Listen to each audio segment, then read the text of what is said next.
बंदी छोड़ सतगुरु रामपाल जी परमेश्वर जी की जय हो।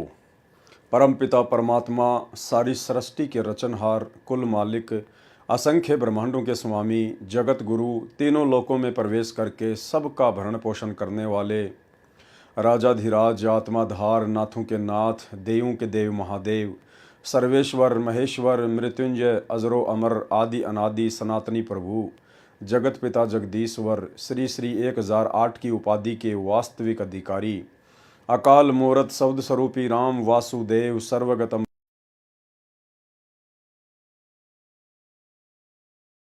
परम परम परम धनी परम वीर हक्का कदर अल्लाहु अकबर बाखबर अल्लाह ताला जगत के तारणहार, जगत के मुक्तिदाता, जगत के जगन्नाथ, हारे के सहारे, हिंदुओं के राम, मुसलमानों के अल्लाह, सिखों के वाहिगुरु, ईसाइयों के मसीह, दया के सागर दयानिधि, करुणा के सागर करुणानिधि, स्वयंभू परिभू, संकट मोचन, कष्ट हरण, मंगल करण, दुख भंजन, अविगत कबीर, निर्विकार निर्विषम परमात्मा, अलय अलेख सतगुरु, आदि अनादि सतगुरु, असली मर्यादा पुरुषोत्तम, असली राम, असली कृष्ण, असली घनश्याम, असली मुरारी, राजाओं के राजा, महाराजाओं के महाराजा, शहंशाहों के शहंशाह, सम्राटों के सम्राट, भगवानों के भगवान, अल्लाहों के अल्लाह, प्रभुओं के प्रभु, मसीहों के मसीह, सच्चे वाहिगुरु, बाबाओं के बाबा, पीरों के पीर, सेठों के सेठ, जगत सेठ, सावड़सा सेठ, सर्वगुण संपन्न, अनंत कोटि कलाओं के स्वामी, अनंत कोटि ब्रह्मांडों के नायक, योगियों में महायोगी, ध्यानियों में महाध्यानी, सिद्धों में परम सिद्ध,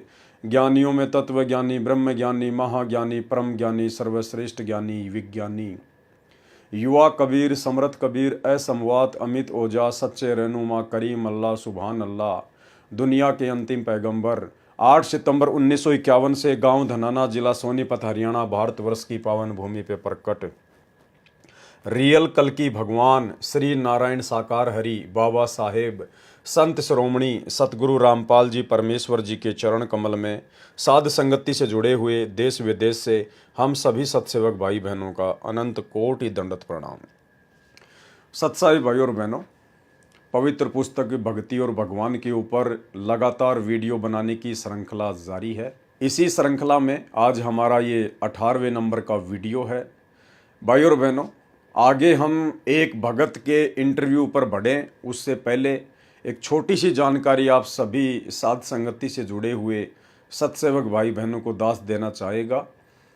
सतगुरु रामपाल जी परमेश्वर जी के आशीर्वाद से, उनकी सत्य प्रेरणा से इसी पुस्तक भक्ति और भगवान में आगे चलकर जो सृष्टि रचना का विवरण दिया हुआ है, यानी परमेश्वर तकरीबन अपनी सभी पुस्तकों के अंत में सृष्टि रचना का विवरण देते ही देते हैं। तो परमेश्वर ने दास को प्रेरणा की कि सृष्टि रचना के ऊपर वीडियो बनना चाहिए, क्योंकि जिस भगत को सृष्टि रचना अच्छे से समझ में नहीं आएगी, जो भगत सृष्टि रचना के मर्म को, निष्कर्ष को, सार को नहीं समझ पाएगा, नहीं पकड़ पाएगा, वो भगत सतगुरु रामपाल जी परमेश्वर जी के यथार्थ भक्ति मार्ग को नहीं समझ पाएगा। काल कैसे और कब अपना षड्यंत्र करेगा वो नहीं समझ पाएगा। परमात्मा कब और कैसे भगत को सूक्ष्म ज्ञान के माध्यम से समझाना चाहते हैं, भगत नहीं समझ पाएगा। सतगुरुदेव भगवान के संकेतों को, इशारों को भगत नहीं समझ पाएगा। और जब इतना सब कुछ समझ ही नहीं पाएगा तो वो भक्ति मार्ग पर भी सफल नहीं हो पाएगा। तो भाई और बहनों, वर्तमान में हम सभी भगत आत्माएं इस यथार्थ 13वें कबीर पंथ में, जो सन 1994 से सतगुरु रामपाल जी परमेश्वर जी ने प्रारंभ कर दिया है, स्वयं सतलोक के राजा कबीर साहिब ने सतगुरु रामपाल जी परमेश्वर जी के रूप में आकर, इस चोले में आकर अपने सत भक्ति मार्ग को शुरू कर दिया है। काल इस सत भक्ति मार्ग के पीछे, इस सत भक्ति मार्ग को अवरुद्ध करने के लिए अपने एजेंटों के मार्फत, वो एजेंट जो सतगुरु रामपाल जी परमेश्वर जी के इर्द गिर्द उसने पैदा कर रखे हैं, सतगुरु रामपाल जी परमेश्वर जी के कलयुगी रिश्तेदारों के रूप में, भाई बंधु, बेटा बेटी, रिश्तेदार, इनके रूप में पैदा कर रखे हैं। काल इन सभी एजेंटों के मार्फत भरकस कोशिश कर रहा है कि कैसे संत रामपाल जी के मार्ग को अवरुद्ध किया जाए, कैसे इन भोली भाली आत्माओं की मर्यादा तोड़वाई जाए, कैसे इनको सतगुरु के रहम से दूर किया जाए। तो भाइयों और बहनों, जब तक हम सृष्टि रचना को नहीं समझेंगे, क्योंकि काल केवल उतना ही कर सकता है जितना उसने सतलोक में आप और हम सभी आत्माओं को भ्रमित किया था, और परमात्मा भी केवल संकेत ही करेंगे कि काल तुम्हें कैसे ठगेगा, किस प्रकार से ठगेगा, कैसे तुमने बचना है। ये सारी जानकारी भी परमात्मा ने हमारे को सूक्ष्म रूप में सृष्टि रचना के माध्यम से बता दी है। लेकिन ज़्यादातर भगत भाई बहन सृष्टि रचना के मर्म को समझ नहीं पाते, जिस कारण से सब कुछ प्रत्यक्ष होते हुए भी सतलोक आश्रम मैनेजमेंट हरियाणा के पीछे लगकर और निरंतर अपनी भक्ति को बर्बाद करते जा रहे हैं, परमात्मा की मर्यादाओं से कोसों दूर होते जा रहे हैं। तो गुरुदेव भगवान ने दया बख्शी, दास को सत प्रेरणा की। सृष्टि रचना के ऊपर हम आगे वीडियो बनाएंगे। अभी 2, 4, 5 इंटरव्यू शेष हैं। उसके बाद अगले महीने से गुरुदेव भगवान की दया हुई, उनका आशीर्वाद हुआ, तो अक्टूबर महीने से हम लोग सृष्टि रचना के ऊपर वीडियो बनाएंगे। तकरीबन 6 से 7 वीडियो 2-2 घंटे के बनेंगे। और जिस भगत भाई बहन ने सृष्टि रचना के ऊपर वो वीडियो देख लिए और समझ लिए, तो समझ लेना आपको काल कभी भी संत रामपाल जी के भक्ति मार्ग से भ्रमित नहीं कर पाएगा। भाई और बहनों, वैसे तो सृष्टि रचना सतगुरु रामपाल जी परमेश्वर जी ने अपने सत्संगों में बताई रखी है, सैकड़ों बार सुना रखी है, लेकिन वो सृष्टि रचना जो गुरुदेव भगवान अपने सत्संगों में सुनाते हैं सरल रूप में, वो सृष्टि रचना केवल जगत वाले भाई बहनों के लिए है। लेकिन अब इस 2 कोड़ी के कुत्ते पवन दास को निमित्त बनाकर, माध्यम बनाकर परमात्मा ने साध संगतियों के माध्यम से अब जो सृष्टि रचना वीडियो के माध्यम से बताई जाएगी, समझाई जाएगी, गुरुदेव भगवान के आशीर्वाद से ये सृष्टि रचना विशेष तौर पर सतगुरु रामपाल जी परमेश्वर जी की शरण प्राप्त उन भगत भाई बहनों के लिए है जो भगत भाई बहन इतना सब कुछ ज्ञान लेने के बावजूद भी, इतने वर्षों से सतगुरु की संगति करने के बावजूद भी काल की सूक्ष्म चाल को समझ नहीं पा रहे हैं और परमात्मा की मर्यादाओं से दूर होकर बैठे हैं। उन्हें लगता है कि हम तो भक्ति भी कर रहे हैं, हम तो सतलोक आश्रमों में भी जाते हैं, वहाँ पर ज्योति पाठ और दान का पैसा भी देते हैं, हमारा तो कुछ बिगड़ भी नहीं रहा है। भाई जब बिगड़ने पे आएगा तो संभलने में नहीं आएगा। तो उन भगत भाई बहनों को विशेष तौर पर समझाने के लिए, और जो भाई बहन ऑलरेडी साध संगति में जुड़े हुए हैं, उन भगत भाई बहनों को और ज्यादा भक्ति मार्ग पर सावधान और दृढ़ करने के लिए परमात्मा इस दास को निमित्त बनाकर अब अगले महीने सृष्टि रचना पर कुछ वीडियो बनवाने जा रहे हैं। तो ये तो थी एक छोटी सी जानकारी, ताकि आप भाई बहनों को पहले ही बता दिया जाए, क्योंकि परमात्मा धरती पर प्रकट है तो परमात्मा अपनी तरफ से किसी भी प्रकार की कोई भी कमी भक्ति मार्ग पर आप और हमारों को सावधान करने में नहीं छोड़ेंगे। यानी परमात्मा कभी भी दोषी नहीं रहता, दोषी नहीं बनता।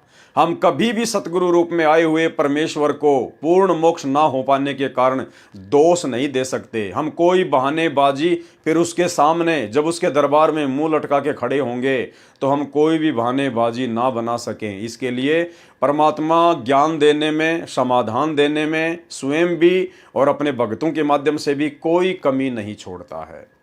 तो भाइयों और बहनों, अंत में यदि कोई कमी रहेगी तो आप और हमारी ही रहेगी। तो सृष्टि रचना के ऊपर अगले महीने अक्टूबर 2024 से वीडियो बनने की श्रृंखला जारी हो जाएगी, और उसके अंतर्गत कुछ एक पुस्तकें हैं, उनका भी बीच में हवाला दिया जाएगा, ताकि हम अच्छे से समझ सकें कि काल वर्तमान में कहाँ बैठा है, काल धरती पर वर्तमान में कहाँ बैठा है, और काल किन लोगों के माध्यम से संत रामपाल जी के भक्तों को भ्रमित करने का पूरा प्रयास करेगा और कर भी रहा है। तो ये एक छोटी सी जानकारी थी सृष्टि रचना को लेकर, ताकि आप सभी भगत भाई बहन सावधान रहें, तैयार रहें अगले महीने सृष्टि रचना के ऊपर वीडियो देखने के लिए। अब हम बात करते हैं पवित्र पुस्तक भक्ति और भगवान को लेकर। एक इंटरव्यू हमने डॉक्टर ओम प्रकाश हुड्डा को लेकर लाइव चलाया। आप भाई बहनों को समझ में आ जाना चाहिए कि धरती पर वर्तमान में पूर्ण परमात्मा कबीर साहिब सतगुरु रामपाल जी परमेश्वर जी के चोले में ज्यों के त्यों सह शरीर प्रकट हैं, इसमें कोई मीन मेक नहीं है। भाइयों और बहनों, साध संगति के ये जो लाइव वीडियो चल रहे हैं या जितने भी वीडियो बनते हैं, ये वीडियो जगत के मतलब के नहीं है। जगत वालों को तो अभी ABCD से ज्ञान शुरू करना पड़ेगा, यानी संत रामपाल जी के सत्संग सुनने पड़ेंगे ज़्यादा से ज़्यादा, तभी उनको ये मार्ग समझ में आएगा। साध संगतियां परमात्मा ने केवल अपने उपदेश प्राप्त भक्तों के लिए शुरू करवाई है, क्योंकि साध संगतियों के माध्यम से भक्ति मार्ग के वो गूढ़ रहस्य खोले जाते हैं, बताए जाते हैं, जो गूढ़ रहस्य किन्हीं कारणों से सतगुरु रामपाल जी परमेश्वर सार्वजनिक तौर पर अपने सत्संगों में नहीं कह पाते हैं, लेकिन परमात्मा संकेत कर देते हैं, इशारा कर देते हैं, और अपनी पुस्तकों में परमेश्वर ने उन चीज़ों को लिख दिया है। अब साध संगति के माध्यम से परमात्मा उनका सार्वजनिक तौर पर खुलासा करवा रहे हैं, क्योंकि अब हम भगत भाई बहनों की बुद्धि परमेश्वर के उन गूढ़ रहस्यों को समझने के योग्य उन्हीं के आशीर्वाद से हो चुकी है।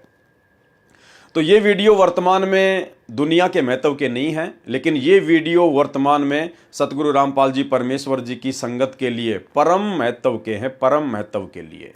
हम इन वीडियो को देखकर गुरुदेव के ज्ञान को समझकर और गुरुदेव के चरणों में अपनी दृढ़ आस्था बनाकर इस काल के लोक से सदा सदा के लिए बाहर निकल सकते हैं।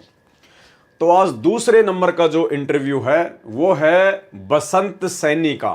बसंत सैनी जी ये हरियाणा से हैं, रोहतक जिले से, गांव गांधरा से हैं, और इनकी आप बीती सतगुरु रामपाल जी परमेश्वर जी ने अपने कर कमलों से लिखी है।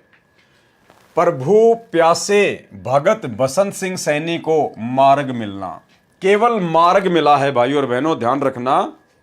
बसंत सैनी को केवल परमात्मा का सत मार्ग मिला है। मोक्ष की बसंत सैनी की कोई गारंटी नहीं है, क्योंकि बसंत सैनी ने फिर सतगुरु रामपाल जी परमेश्वर जी के सत भक्ति मार्ग पर कदम रखने के बाद ऐसे ऐसे कुकर्म कर दिए हैं, जिन कुकर्मों की परमेश्वर के मार्ग में कोई माफी नहीं है। भाइयों और बहनों, परमात्मा यही चाहते हैं कि मेरे बच्चे इस भक्ति मार्ग पर इस कदर दृढ़ हो जाएं, केवल अपने गुरुदेव भगवान पर विश्वास करें, अन्य किसी की छाया पर भी विश्वास ना करें। चाहे संगत में उनका बेटा हो, चाहे बेटी हो, चाहे उनकी पत्नी हो, चाहे माता पिता हो, चाहे उनके रिश्तेदार हो, चाहे कोई कितने ही बड़ा वर्ल्ड कोऑर्डिनेटर क्यों ना हो। सतगुरु रामपाल जी भगवान चाहते हैं कि यदि इस आत्मा को इसी जन्म में पूर्ण मोक्ष प्राप्त करना है, तो इस आत्मा को केवल अपने गुरुदेव के चरणों में पूर्णतया समर्पित होना पड़ेगा। इसके बाद में यदि कोई संगत का भाई बहन गुरुदेव के ही वचनों को आधार बनाकर और गुरुदेव की मर्यादाओं में रहते हुए यदि आपको भक्ति मार्ग से संबंधित बातें बताता है, जो बातें गुरुदेव के सत्संगों से जो की त्यों मेल खाती हैं, जो बातें आपके विश्वास को दृढ़ करती हैं, केवल उसी भक्तों की बातों को सुनना है, उन्हीं बातों को फॉलो करना है। इसके अलावा अपनी खुद की परछाई पर भी विश्वास मत कर लेना। चाहे कोई कितनी मीठी मीठी बातें बताए, कोई कितनी मीठी मीठी गोलियां दे, सामने चाहे गुरुदेव का लड़का हो, चाहे लड़की हो, चाहे माता पिता हो, चाहे बेटा बेटी हो, चाहे भाई बंधु हों, चाहे उनके रिश्तेदार हों, चाहे देश का प्रधानमंत्री और राष्ट्रपति भी उपदेश लेने के बाद में आपको भ्रमित करने का प्रयास क्यों ना करे, आपने किसी की बात माननी ही नहीं है। परमात्मा कहते सुनो सबकी लेकिन करो मन की। करना वो है जो गुरुदेव भगवान ने हमें बता दिया है, जो आदेश दे दिए हैं तीनों समय की आरती के माध्यम से और अपने हजारों सत्संगों के माध्यम से। इसके अलावा हमने सभी को दो कोड़ी का जीव मान के चलना है, दो कोड़ी का तुच्छ पत्थर प्राणी मान के चलना है। हमने किसी को भी वो विशेष आदर और महत्व शोपन में भी नहीं देना है जिस विशेष आदर और महत्व के लिए सतगुरु रामपाल जी परमात्मा स्वयं धरती पर प्रकट हो चुके हैं। तो भाइयों और बहनों, हमने इतना दृढ़ होना पड़ेगा। हमने हर प्रकार की अपनी शंकाओं को दिलो दिमाग से दूर निकालकर फेंकना होगा। हमने हर प्रकार से लोक लाज को, शर्म को, भय को अपने दिलो दिमाग से निकाल के फेंकना होगा। हमारी मुक्ति सतगुरु रामपाल जी परमेश्वर जी की भक्ति से होगी, और वो भक्ति हमने स्वयं करनी पड़ेगी मर्यादा में रह के। इसके अलावा कोई भी हमारा हाथ पकड़ के सतलोक ले जाने वाला नहीं है। इसलिए सब के सब दो कोटि के जीव हैं, दो कोटि के प्राणी हैं। जब तक हम इस कदर भक्ति मार्ग पर दृढ़ होकर नहीं चलेंगे, तब तक भाई और बहनों ये काल हमें भक्ति नहीं करने देगा। भक्ति करोगे तो मर्यादा में नहीं रहने देगा, और मर्यादा नहीं होगी तो भक्ति आपकी लाख जन्म में भी नहीं बन पाएगी।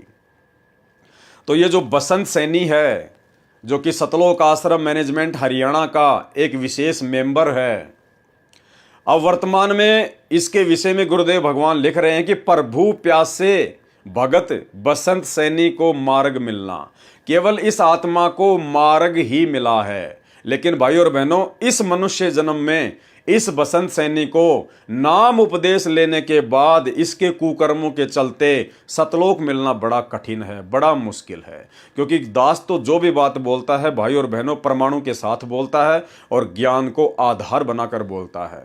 जो भी बोलेंगे आपको उसका प्रमाण भी दिखाएंगे। तो अब आप जिस व्यक्ति का इंटरव्यू देखने जा रहे हैं, ये वही बसंत सैनी है, जो व्यक्ति 15-20 वर्षों से सतगुरु रामपाल जी परमेश्वर जी की बहुत ही नजदीकी से संगति करता आ रहा है, जिसको सार नाम प्राप्त है, जिसको सार शब्द प्राप्त है। जैसा भी इन सतलोक आश्रम मैनेजमेंट हरियाणा वालों ने अपना सार शब्द बना रखा है, वो सार शब्द भी इसको प्राप्त है। और ये व्यक्ति सार शब्द दूसरे भक्तों को दान करता है, दूसरे भक्तों को ये सार शब्द देता है, और सार शब्द की ये परीक्षा भी लेता है। और भाई और बहनों, ये वही बसंत सैनी है जो इतनी सब कुछ आध्यात्मिक उपलब्धियां प्राप्त करने के बाद भी रहा एक गुंडे का गुंडा, रहा एक मवाली का मवाली। ये वही बसंत सैनी है जिस बसंत सैनी ने सन 2016 के अंत में दिल्ली और हरियाणा से 2 गाड़ियां गुंडों की भर के सारनामी भक्तों के रूप में जो गुंडे हैं, जो सारनाम प्राप्त हैं, दिल्ली और हरियाणा से 2 गाड़ियां सारनामी अपने जैसे गुंडों की भर के जयपुर में मुझ पवन दास के घर पर आता है, और मुझ पवन दास के बच्चों को रसोई में, जो बच्चे इन्हीं के लिए भोजन तैयार कर रहे थे, भंडारा तैयार कर रहे थे कि हमारे भगत भाई आए हैं, भंडारा करेंगे और परमात्मा की चर्चा करेंगे। लेकिन इन लोगों को चर्चा करने की कहां से फुर्सत है, इनको तो पवन दास की पिटाई करने के लिए आना था। तो इन्होंने जबरदस्ती धक्का मार के दास के बच्चों को रसोई में बंद कर दिया, और दास को ये सभी लोग मिलकर 10-15 मिनट तक जानवर की तरह बेसबॉल से, हॉकी से और डंडों से अधमरा करके छोड़कर चले गए थे। ये वही बसंत सैनी है भाई और बहनों, जिसको सार शब्द प्राप्त है। सतलोक आश्रमों में जो भक्तों का पाठ प्रकाश करता है, जो अखंड पाठ की वाणियां बोलता है बैठकर, जो भक्तों की सार नाम की परीक्षा लेता है, सार शब्द की परीक्षा लेता है, ये वही बसंत सैनी है जिसने मुझ पवन दास को जानवरों की तरह बरवाला कांड के बाद सन 2016 में जयपुर में आकर मारा। ये तो एक छोटा सा ट्रेलर, एक छोटा सा वीडियो मेरा, वो भी आपको दिखा देता हूं किस प्रकार से इन्होंने बेरहमी से जानवर की तरह मुझ दास की पिटाई की। पहले उन्होंने दास को थप्पड़ मारा, थप्पड़ मारने के बाद में जितने भी जो लोग थे सबने दास के ऊपर ताबड़तोड़ हमला कर दिया। तकरीबन 7-8 मिनट तक उन्होंने दास को हॉकी, बेसबॉल और रोड से जमल के नीचे पटक के उन्होंने दास को बुरी तरीके से मारा है। आज बंदी छोड़ का पंजा दास के हाथ पे था, वरना पुण्यात्माओं जिस तरीके से वो दास को मार रहे थे, जमल की भैंसा नहीं बच पाता, भैंसा भी उनकी मार से मर जाता, लेकिन साहिब की दया थी। और बीच में जो अपने जो डॉक्टर भगत जी हैं, उन्होंने दास का बीच बचाव किया, नहीं तो वरना स्टूल उठा के वो लोग दास के जमल के सर पे भी जो है मारने की पूरी कोशिश कर रहे थे वो लोग। अब दास आप जी को थोड़ा सा पुण्यात्माओं दिखाना चाहेगा कि कहाँ कहाँ दास के जो है मतलब बेसबॉल वगैरह से जो चोटें आई है। पुण्यात्माओं यहाँ उन लोगों ने मारा है, पीछे कुछ हो सकता है पीठ पे भी दास की चोटें पड़ी हों।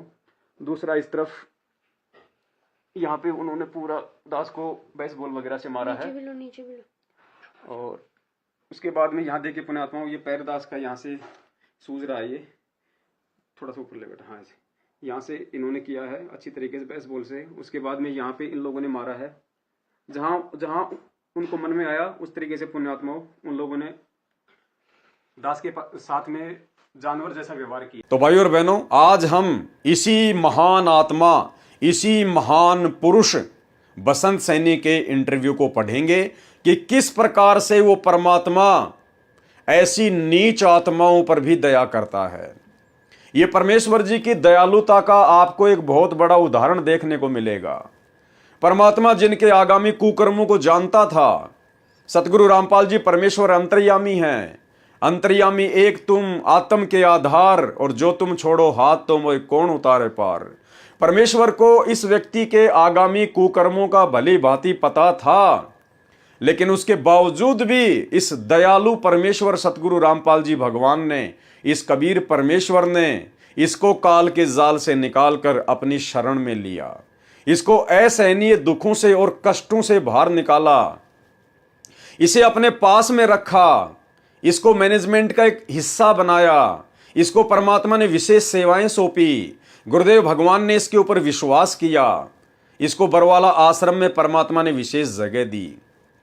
और जब इसको सारनाम प्राप्त हो गया, उसके बाद भाई और बहनों 2009 में इसी बसंत सैनी ने, जिसका इंटरव्यू आप जी देखने जा रहे हैं, जिसको सारनाम प्राप्त हो गया था सन 2009 में, और उसके बाद यही बसंत सैनी अपनी ही गुरु बहन के साथ में बरवाला में, जो कि एक भगत की भगतमती थी, वो भगत बेचारा सतलोक आश्रम बरवाला में परमानेंट सेवा किया करता था और अपने बच्चों के साथ में बरवाला में किराए का मकान लेके रहता था।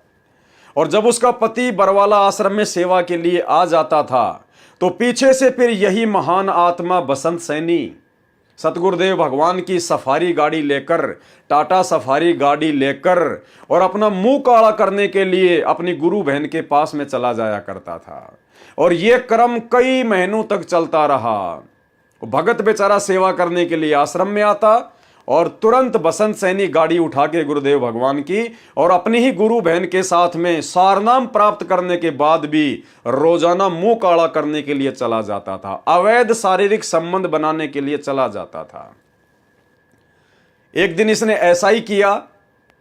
पीछे से गुरुदेव भगवान ने अपने कुछ सेवकों से कहा, रे वो बसंत सैनी कहां गया? तो सेवकों ने कहा, जी आपने भेजा होगा कहीं ना कहीं उसको, आप ही की टाटा सफारी गाड़ी लेके गया है। तो गुरुदेव ने कहा कि जाओ उसका पीछा करो, कहां जाता है। तो भक्तों ने उसका पीछा किया। अब उसने तो वहीं जाना था, मुल्ला की दौड़, तो मस्जिद तक जाएगा कहां? तो वो जाकर मुंह काला कर रहा था। उन भक्तों ने उसको अर्धनग्न कपड़ों में उठाया, अर्धनग्न कपड़ों में, और वहीं से इसकी पिटाई करते करते करते करते सतगुरु रामपाल जी परमात्मा तक सतलोक आश्रम बरवाड़ा में लेकर आए। सतगुरु रामपाल जी परमात्मा ने इसको धमकाया, इसको इसके पिछले जीवन की याद दिलाई कि नालायक तू तो मृत्यु के मुंह में था, अरे काल की गोद में बैठा हुआ था, तेरे को परमात्मा ने कहां से निकाला है, और आज भी तेरे को यह सद्बुद्धि नहीं आ रही तू क्या कर रहा है, तू क्या नहीं कर रहा है। तेरे से काल आज वही गलती करवा रहा है जो गलती काल ने सतलोक में की, और वही गलती आज तू करने जा रहा है। अपनी ही गुरु बहन के साथ में मुंह काला करता है। परमात्मा ने इसकी नो एंट्री कर दी महीने भर के लिए, लेकिन बाद में इसने चापलूसी करके, क्योंकि ये व्यक्ति सतगुरु रामपाल जी परमेश्वर जी से ज्यादा महत्व सतगुरु रामपाल जी परमेश्वर जी के कलयुगी भाई महेंद्र को महत्व देता था। बाद में इसने महेंद्र के माध्यम से हाथ जोड़ी करके प्रार्थना करके वापस एंट्री प्राप्त कर ली, लेकिन उसके बावजूद भी इसके कुकर्म थमे नहीं। बाद में भी इसने कुकर्म करना जारी रखा और महेंद्र की पार्टी में ऐड हो गया। और महेंद्र के लिए, महेंद्र को गुरु बनाने के लिए, महेंद्र को सतलोक आश्रम बरवाला की गद्दी मिले, उसके लिए इसने महेंद्र का साथ देने में कोई कमी नहीं छोड़ी। आगे इसके कुकर्म आपको और भी दिखाएंगे, लेकिन अभी हम इसका इंटरव्यू शुरू करते हैं। तो क्या कहते हैं परमात्मा? प्रभु प्यासे भगत बसंत सिंह सैनी को मार्ग मिलना। वर्तमान में ये प्रभु प्यासा नहीं है, वर्तमान में ये प्रभु के खून का प्यासा है। वर्तमान में ये बसंत सैनी प्रभु के, कौन से प्रभु के? कबीर प्रभु सतगुरु रामपाल जी के खून का प्यासा है। ये लोग भगत के भेष में भेड़िए हैं, भेड़िए। सतगुरु रामपाल जी परमेश्वर के शत भक्ति मार्ग को, उनके मिशन को। दिन रात ये लोग काल प्रेरणा से कुकर्म करके वही सारे कुकर्म 2019 में कांग्रेस सरकार का समर्थन करना, खुलकर समर्थन करना, भक्तों से वोट डलवाना गुरुदेव का आदेश बताकर, 2024 में बीजेपी सरकार का समर्थन करना, बीजेपी सरकार की रैलियों में भक्तों को बसों में बैठा बैठा के ले जाना, धनाना गांव में 50 लाख रुपए की लागत का धनाना गांव वालों के लिए बैडमिंटन का एक बहुत बड़ा स्टेडियम बना देना, सतलोक आश्रम धनाना में 3 एकड़ जमीन में हॉस्पिटल का काम शुरू कर देना, धनाना गांव वालों के लिए 2-2 एम्बुलेंस चला देना, धनाना गांव वालों के लिए फ्री में बसें चला देना, गांव वालों की रोडें ठीक करवाना, भक्तों को मजदूर बना देना। कभी हरियाणा के जाट आरक्षण में भक्तों को बैठाना, हरियाणा के जाट आरक्षण में भक्तों के दान का पैसा उन कुपात्रों को, जगत वालों को, जाट आरक्षण संघर्ष समिति वालों को चंदे के रूप में देना। राजस्थान के गैंगस्टर आनंदपाल सिंह की सीबीआई जांच के समर्थन में हरियाणा और राजस्थान में भक्तों को बैठा देना। राजपूत करणी सेना को भक्तों के दान का 5-5 लाख रुपया चंदे के रूप में देना। और भी ना जाने कितने कुकर्म, भक्ति विरुद्ध कर्म जो इन्होंने संगत से करवाने में और स्वयं करने में कोई कमी नहीं छोड़ी। तो उसी बसंत सैनी जी का, उसी महान आत्मा का आज आपको ये इंटरव्यू सुनाते हैं। देखो भाई और बहनों, परमात्मा दयालु है, परम दयालु है। परमात्मा मौका देता है जीव को। ये इतिहास गवाह है कि इस अंतर्यामी को सब कुछ पता होने के बावजूद भी जो गुण इस परमेश्वर के हैं दयालुता वाले, उसके अनुरूप परमात्मा काल के जीव को भी मौका देता है, ये सोचकर कि हो सकता है इसको शब्द की कोई चोट लग जाए, इसको ज्ञान की कोई चोट लग जाए और ये अपना जीवन सफल कर ले, अन्यथा काल की हद में तो है ही है। तो परमात्मा कहते हैं कि कबीर कपट से भक्ति करे उसको भी अपनाऊं, साम दाम दंड भेद से फिर सीधे रास्ते लाऊं। 650 साल पहले परमात्मा को इस बात का पता था, उस अंतर्यामी को यह मालूम था कि जिस कमाल नाम के लड़के को मैं मुर्दा से जिंदा कर रहा हूं और अपने पास में अपने बच्चे की तरह रखूंगा, उसकी परवरिश करूंगा, उसको दीक्षा दूंगा, वो आगे चलकर काल का विशेष एजेंट साबित होगा। सब कुछ पता होने के बावजूद भी परमात्मा ने उस काल प्रेरित आत्मा को, काल के एजेंट को अपने सीने से लगाया, अपने पास में रखा और अंत में वही कमाल नाम का लड़का गुरुद्रोही डिक्लेयर हुआ। परमेश्वर की संगत को उसने बर्बाद किया। लेकिन परमात्मा दयालु हैं, इनका गुण है, ये अपना कार्य पूरा करते हैं।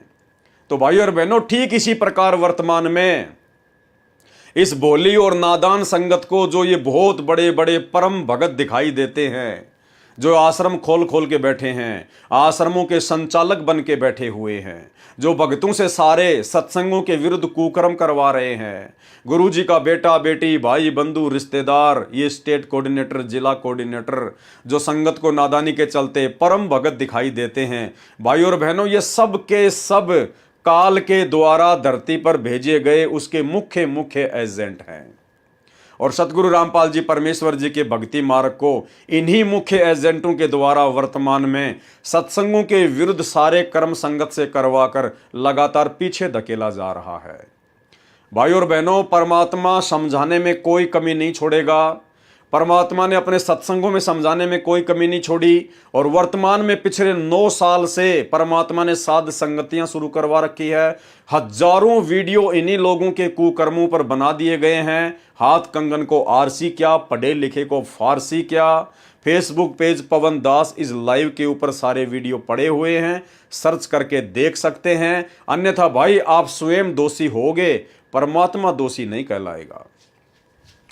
प्रभु प्यासे भगत बसंत सैनी को मार्ग मिलना। मैं बसंत सिंह सैनी, गांव गांधरा, जिला रोहतक, हरियाणा का रहने वाला हूं तथा पुराना पता मकान नंबर S161 पांडव नगर, नजदीक मदर डेरी, यमुना पार, दिल्ली 92 में रहता था। हमारे परिवार पर मानो दुखों का पहाड़ टूटा हुआ था। फिर भी परमात्मा को पाने की चाहत व दुखों की निवृत्ति के लिए संतों व महंतों के पास आते जाते रहते थे, परंतु कहीं भी दुखों का निवारण नहीं हुआ। आखिरकार एक जाने माने संत श्री आसाराम बापू से मिले। उस समय बापू जी की संगत दिल्ली में लगभग 1000 थी, जिसके कारण बहुत नजदीक से मिलने का मौका मिला। हमने अपने दुख व परमात्मा पाने की जिज्ञासा उनके सामने रखी।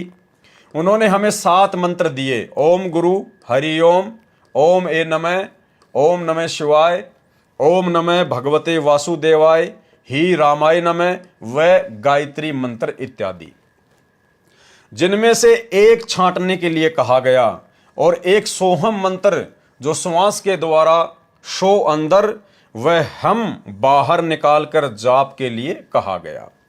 एकादशी व पूर्णिमा का व्रत, सोमवार का व्रत व अष्टमी का व्रत करने को कहा। ज्यादा से ज्यादा त्रिबंध प्राणायाम व सिद्धासन में बैठकर ध्यान लगाना व अनुष्ठान करना बताया। हमने मंत्र लिया तथा अपने दुख उनके सामने रोए तथा बताया कि हमारे ताऊ जी जो 40 वर्ष पहले मर गए थे वह बहुत बड़ा भूत बना हुआ है, वो प्रेत बना हुआ है।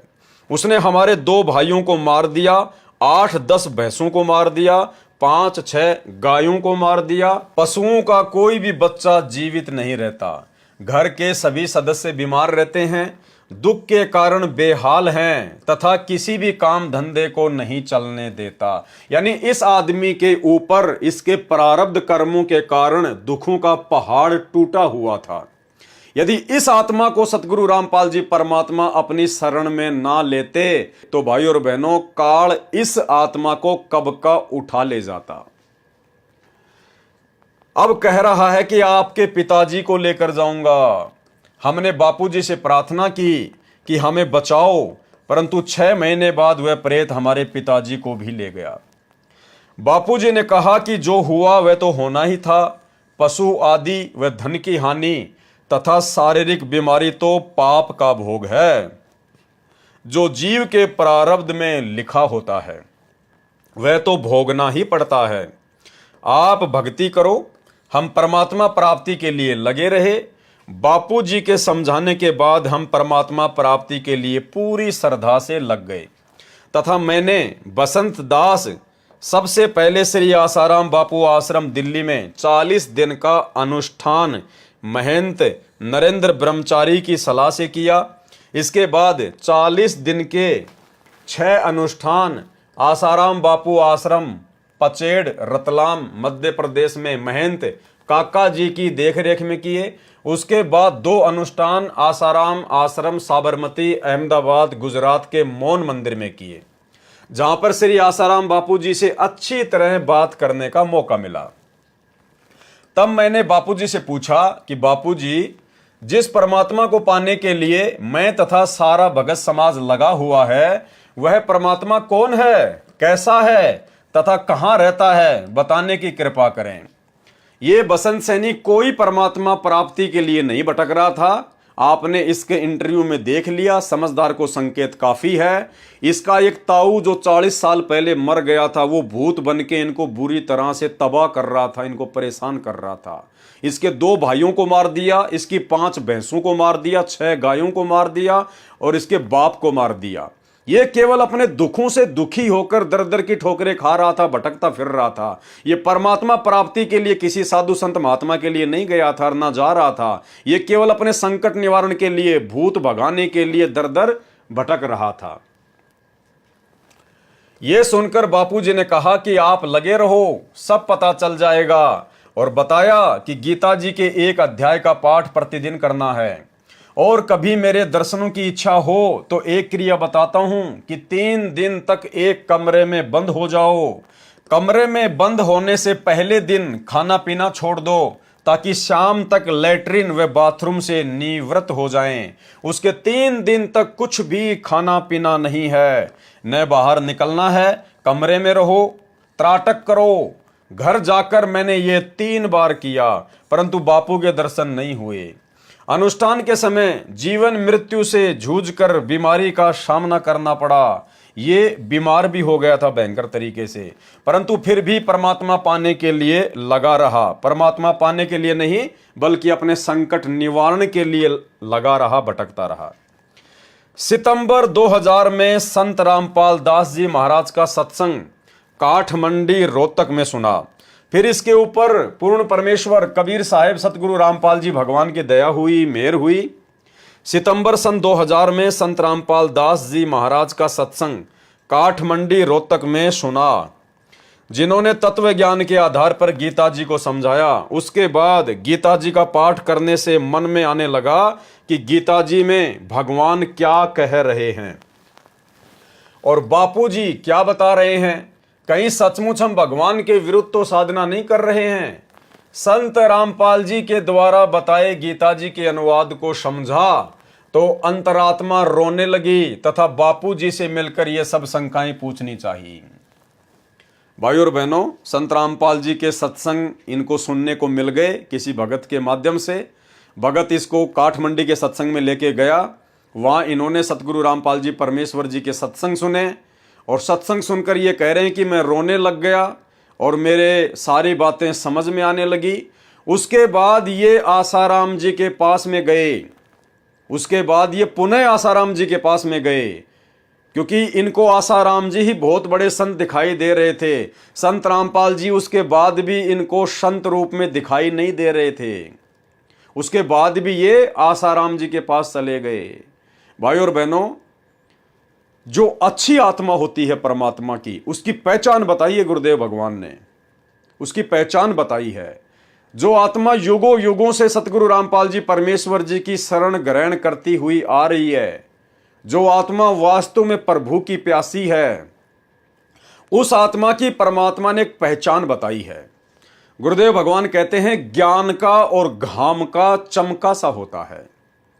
जिसको ये परमात्मा, ये पूर्ण संत समझ में आना होगा, जिन्हें इनके तत्व ज्ञान वाले सत्संग समझ में आने होंगे, उस आत्मा को केवल एक चिंगारी लगाने की आवश्यकता है, चिंगारी लगाने की। यदि वो पिछले जन्म जन्मांतरों की पुण्यकर्मी आत्मा है तो ज्ञान का और घाम का चमका सा होता है।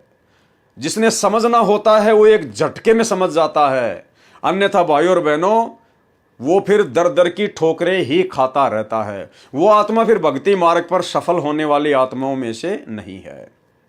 जिस प्रकार गुरुदेव ने बताया कि दो दीपक हैं। एक ऐसा दीपक है जिसके अंदर तेल भी है और जिसमें बत्ती भी है, लेकिन किसी कारण से वो बुझ गया है। हवा के झोंके से वो दीपक बुझ गया है जिसमें ज्योति भी है और घी भी है। एक दीपक ऐसा है जो बिल्कुल नया है, बिल्कुल नया। उसमें पहली बार घी डाला जा रहा है और पहली बार उसमें ज्योति डाली जा रही है। अब भाइयों और बहनों, जिस दीपक में पहले से घी भी था और बत्ती भी थी, उसको जैसे ही आप जी जरा सी चिंगारी दिखाओगे, एक माचिस में, एक माचिस की तिल्ली में वो तुरंत जल उठेगा, क्योंकि वो पहले से जलता आ रहा था लेकिन किसी कारण से वो बुझ गया।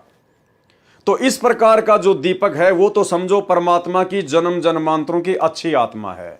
जो आत्मा युगों युगों से सतगुरु की भक्ति करती आ रही है लेकिन किसी कारण से उसका पैर भक्ति से फिसल गया, तो ऐसी आत्मा जब सतगुरु की पुण्य शरण में आती है तो केवल उसको संकेत ही काफी होता है। उसको जरा सी चिंगारी गुरुदेव के सत्संगों की मिलेगी, तुरंत वो आत्मा जागृत हो उठेगी। और एक दीपक बिल्कुल नया है, उसमें पहली बार घी डाला जा रहा है, पहली बार उसके अंदर बत्ती डाली जा रही है, तो वो हो सकता है 2 तिल्लियां बर्बाद कर दे, 4 तिल्लियां बर्बाद कर दे, पूरी माचिस की माचिस भी बर्बाद कर दे। यानी उसको जागृत करने में थोड़ा टाइम लगता है। तो ये जो बसंत सैनी है ये परमात्मा की उन आत्माओं में से है जो केवल पहली बार जिसमें घी डाला गया है, पहली बार जिसमें बत्ती डाली गई थी। अगर ये पिछले जन्म जन्मांतरों की अच्छी आत्मा होती तो भाई और बहनों, एक ही सत्संग में समझ में आता, दोबारा आसाराम बापू के पास में नहीं जाना पड़ता। लेकिन संत रामपाल जी के सत्संग सुनने के बाद, ज्ञान को समझने के बाद और आंखों से आंसू निकलने के बाद भी ये आसाराम के पास में फिर से धक्के खाने के लिए गया, क्योंकि हो सकता है आसाराम के पास ही पूर्ण समाधान होगा। संत रामपाल जी ना तो संत दिखाई देते और ना इनके पास में इतनी भक्तों की भीड़ है, ये कहां से पूर्ण संत होंगे। तो बसंत सैनी जी फिर वापस आसाराम जी के पास में चले गए। कहीं सचमुच हम भगवान के विरुद्ध तो साधना नहीं कर रहे हैं। संत रामपाल जी के द्वारा बताए गीता जी के अनुवाद को समझा तो अंतरात्मा रोने लगी। अरे सत्संग सुनकर जिसकी आत्मा रोने लग जाएगी वो आसाराम के पास धक्के खाने नहीं जाता।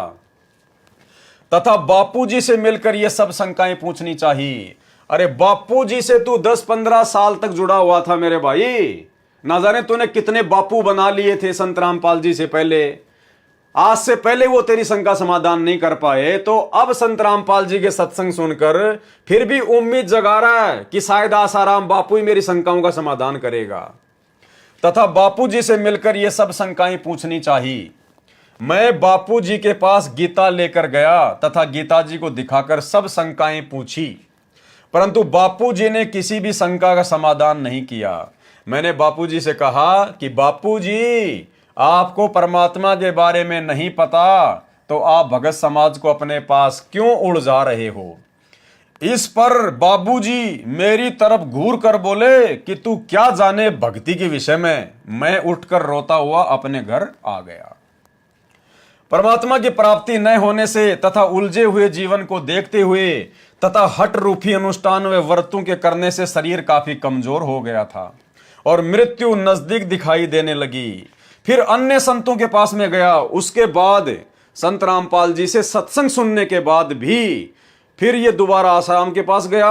उसके बाद फिर अन्य राधा स्वामी पता नहीं कितने संतों के पास में भटका ये, तो इसको ज्ञान का चमका नहीं हुआ। ये संत रामपाल जी की उन विशेष आत्माओं में से नहीं है जो आत्मा युगों युगों से उनकी भक्ति करती हुई आ रही है। अन्यथा संत रामपाल जी के सत्संग सुनने के बाद और सत्संग सुनकर आंखों से आंसू निकलने के बाद ये ना जाने कितने संतों के पास में और धक्के खाने के लिए चला गया। परमात्मा की प्राप्ति न होने से तथा उलझे हुए जीवन को देखते हुए तथा हट रूपी अनुष्ठान व व्रतों के करने से शरीर काफी कमजोर हो गया और मृत्यु नजदीक दिखाई देने लगी। फिर अन्य संतों राधा स्वामी पंथ, धन धन सतगुरु पंथ, श्री सतपाल जी महाराज, श्री बाल योगेश्वर जी महाराज, दिव्य ज्योति, ब्रह्म कुमारी, निरंकारी मिशन, जय गुरुदेव मथुरा वाले आदि के पास भटका।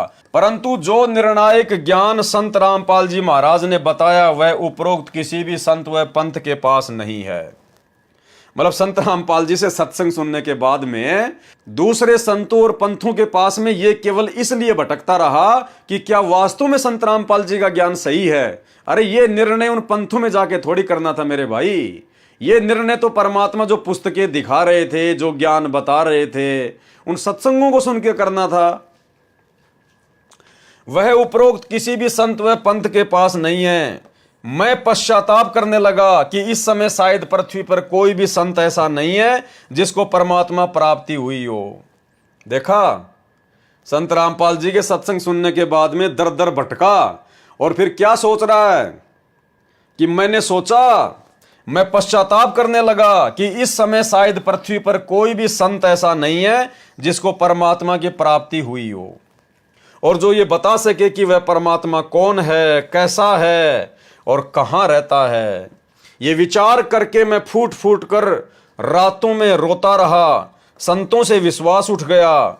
मन में आने लगा कि जब श्री आसाराम जी जैसे सुप्रसिद्ध संत ही शास्त्र विधि त्याग कर मनमाना आचरण कर तथा करवा रहे हैं तो किस संत पर विश्वास किया जाए। और फिर संत रामपाल जी के बारे में इनके क्या विचार थे उनके सत्संग सुनने के बाद भी। भाई और बहनों, संत रामपाल जी ज्ञान तो श्रेष्ठ बता रहे हैं, परंतु इनके पास जन समूह कुछ भी नहीं है। इनके पास में भक्तों की भीड़ नहीं है। मतलब केवल इस बात के कारण इसने संत रामपाल जी को प्रथम बार में रिजेक्ट कर दिया कि संत रामपाल जी का ज्ञान तो श्रेष्ठ है, लेकिन इनके पास में भक्तों की भीड़ नहीं है, इनके पास में जन समूह नहीं है, इसलिए संत रामपाल जी पूर्ण संत नहीं हो सकते, इनको परमात्मा की प्राप्ति नहीं हुई है, ये हमें कहां से परमात्मा की प्राप्ति करवा देंगे।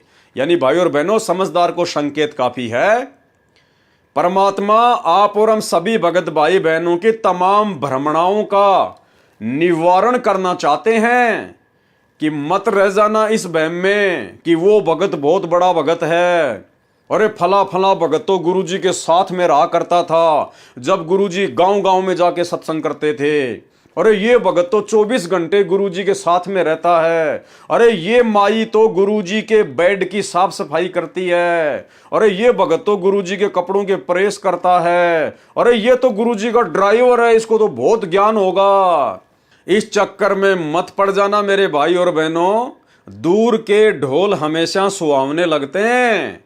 जब दूर आधा 1 किलोमीटर दूर कहीं जब कोई ढोलक बज रहा है ना, तो वहां बड़ा आनंद आता है, लेकिन नजदीक जाने पर वो कान फोड़ती है वो आवाज। जो दूर से जो अच्छे लग रहे थे ढोलक, जब नजदीक जाते हैं तो वही आवाज कान फोड़ देती है। तो भाई और बहनों, ये जो परम भगत समझे जाते थे बरवाला कांड से पहले और वर्तमान में संगत की नादानी से जो संगत इन लोगों को परम भगत समझ रही है, इनके कुकर्म आपके सामने हैं, इनके विचार इन्हीं के इंटरव्यू के माध्यम से आप लोगों के सामने हैं। और ऐसे ऐसे सभी महान भगतों के इंटरव्यू आपको दिखाए जाएंगे ताकि आपके अंदर से सभी प्रकार की शंकाओं का निवारण हो जाए कि भक्ति करनी है तो भाई अपने आप को अपने गुरुदेव भगवान के चरणों का दास समझकर करनी पड़ेगी। इन भक्तों के पीछे लगना, इन भक्तों को महत्व देना, विशेष इनको प्राथमिकता देना कुछ नहीं है, कुछ लेना देना नहीं है। ये समझो कि मेरे लिए सतगुरु रामपाल जी भगवान आए हैं और मैंने भक्ति करके यहां से निकलना है। बाढ़ में जाओ ये भगत और बाढ़ में जाओ गुरु जी का परिवार। ना गुरु जी का परिवार मेरी मुक्ति कर सकता और ना ये बड़े बड़े भगत मेरी मुक्ति कर सकते। मेरी मुक्ति मेरे गुरु जी से होगी, मेरे गुरु जी की भक्ति से होगी, और भक्ति भाई मेरे को मर्यादा में रह के करनी पड़ेगी। इसके अलावा किसी के चक्कर में ना आ जाना। संत रामपाल जी ज्ञान तो श्रेष्ठ बता रहे हैं, परंतु इनके पास जन समूह कुछ भी नहीं है, भीड़ नहीं है इनके पास में। ये 10, 15, 20 लोग बैठे हैं तो संत रामपाल जी काहीं के संत हैं। ये पूर्ण संत कैसे हो सकते हैं, ये शंका मन में आई। कुछ दिनों के बाद संत रामपाल जी महाराज का एक शिष्य हमारे गांव का मिला तथा मेरी कहानी सुनकर उसने मुझे फिर से परमात्मा स्वरूप पूर्ण संत रामपाल जी महाराज के सत्संग में दोबारा लाकर बैठा दिया। मैंने 1 घंटे का सत्संग सुना और सत्संग के बाद रोता हुआ महाराज जी से मिला। महाराज जी ने मुझे सीने से लगाकर कहा कि जिस संत के पास आप जाते हो वे शास्त्र विधि त्याग कर मनमाना आचरण कर तथा करवा रहे हैं। सतगुरु रामपाल जी भगवान को इस अंतर्यामी परमात्मा को मालूम था कि जब तक इसके घुटने नहीं टूट लेंगे, हर कहीं से धक्के खा के नहीं आ जाएगा, सबका झाड़ा लेके नहीं आ जाएगा, तब तक इसको मेरी बातों पे विश्वास नहीं होगा। तो जब ये थक हार के वापस आ गया तो आते ही संत रामपाल जी ने क्या कहा, भाई ये तो अंतर्यामी है। इन्होंने आते ही बसंत से क्या कहा, मैंने 1 घंटे का सत्संग सुना और सत्संग के बाद रोता हुआ महाराज जी से मिला। महाराज जी ने मुझे सीने से लगाकर कहा कि जिस संत के पास आप जाते हो वे शास्त्र विधि त्याग कर मनमाना आचरण कर तथा करवा रहे हैं। गुरुदेव को पता था कि धक्के खा खू के आया है, जैसा ये सब वे पहले ही जानते थे।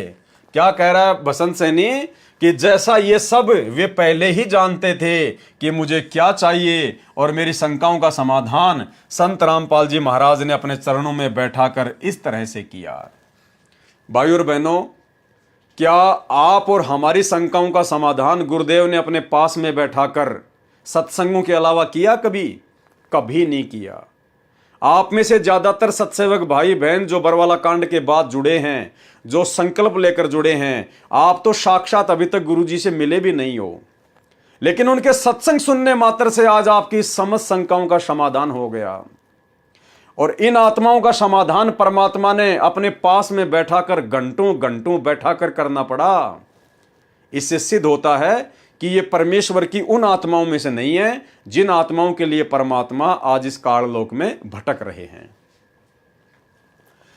जैसा ये सब वे पहले ही जानते थे कि मुझे क्या चाहिए और मेरी शंकाओं का समाधान संत रामपाल जी महाराज ने अपने चरणों में बैठाकर इस तरह से किया। कैसे किया? तत्वदर्शी संत रामपाल जी महाराज ने बताया कि पवित्र गीता जी अध्याय 9 मंत्र 25 में पितर पूजना अर्थात श्राद्ध निकालना मना किया है। अन्य देवी देवताओं की पूजा करने वालों को मंद बुद्धि वाले लिखा है। गीता अध्याय 7 मंत्र 12 से 15 तथा 20 से 23 तक। परंतु श्री आसाराम जी श्राद्ध महिमा नामक पुस्तक में श्राद्ध निकालने की श्रेष्ठ विधि बताते हैं। संत श्री आसाराम जी के साबरमती अहमदाबाद आश्रम से प्रकाशित पत्रिका ऋषि प्रसाद अंक नंबर 135 मार्च 2004 में लिखा है कि भूत पूजने वाले तथा पितरों को पूजने वाले तथा अन्य देवी देवताओं को पूजने वाले क्या बनेंगे? पढ़िए पत्रिका के अगले अंक में। अगले अंक की पत्रिका ऋषि प्रसाद अंक 136 अप्रैल 2004 पेज नंबर 19 में लिखा था कि भूत पूजने वाले भूत लोकों को प्राप्त होंगे तथा पितर पूजने वाले पितर लोकों को प्राप्त होंगे तथा श्री कृष्ण के पुजारी भगवान श्री कृष्ण जी के बैकुंठ लोक को प्राप्त होंगे, अर्थात वहां उनके नौकर बनेंगे, उनके गण बनेंगे। विचार श्री आसाराम जी द्वारा प्रकाशित श्राद्ध महिमा नामक पुस्तक में पितर पूजने की अच्छी विधि भी लिखी है। यानी पितर पूजने की बहुत ही अच्छी विधि संत श्री आसाराम जी बताते हैं कि पितर पूजने की भी बहुत अच्छी विधि केवल मेरे पास ही है। कृपया सोचें, कोई व्यक्ति यह भी कह रहा हो कि कुएं में गिरने वाले मृत्यु को प्राप्त होते हैं, फिर स्वयं ही कुएं में गिरने का परामर्श भी कर रहा है तथा कह रहा है कि कुएं में गिरने की अच्छी विधि बताता हूं कि दोनों कदम उठाकर एकदम छलांग लगाएं, यह कुएं में गिरकर मरने की श्रेष्ठ विधि है, जो ऐसा नहीं करता वह दोषी है। यानी अपनी पत्रिका ऋषि प्रसाद में श्री आसाराम जी ये भी लिखते हैं कि भूत पूजने वाले भूत बनेंगे, पितर पूजने वाले पितर बनेंगे, और फिर अपनी पुस्तक में ये भी लिख रहे हैं कि मेरे पास में श्राद्ध निकालने की सर्वश्रेष्ठ विधि है। तो गुरुदेव यहां पर उसी के शब्दों को उसी के ऊपर लागू कर रहे हैं। कोई व्यक्ति कहे कि कुएं में गिरने वाले मृत्यु को प्राप्त होते हैं, अर्थात भूत पूजने वाले भूत बनते हैं, फिर स्वयं ही कुएं में गिरने का परामर्श भी कर रहा है कि मेरे पास में श्राद्ध निकालने की अर्थात भूत बनाने की उत्तम विधि है, तथा कह रहा है कि कुएं में गिरने की अच्छी विधि बताता हूं कि दोनों कदम उठाकर एकदम छलांग लगाएं, ये कुएं में गिरकर मरने की श्रेष्ठ विधि है, जो ऐसा नहीं करता वह दोषी है। क्या वह व्यक्ति नेक है? ये भूमिका श्री आसाराम जी संत कर रहे हैं कि एक तरफ तो कह रहे हैं कि पितर व भूत पूजने वाले भूत व पितर बनकर भूत लोक व पितर लोक में जाएंगे, जहां पर वे भूखे प्यासे रहते हैं, फिर उनको श्राद्धों द्वारा तृप्त किया जाता है। एक और विचारणीय विषय है कि जब अपने माता पिता जीवित थे तो वे प्रतिदिन कम से कम 2 बार भोजन करते थे। अब मृत्यु के पश्चात वे श्री गीता जी विरुद्ध साधना करके दुखदायी भूत व पितर जूनी को प्राप्त कर चुके हैं। अब एक दिन के श्राद्ध से वे कैसे तृप्त हो सकते हैं? 364 दिन क्या खाएंगे?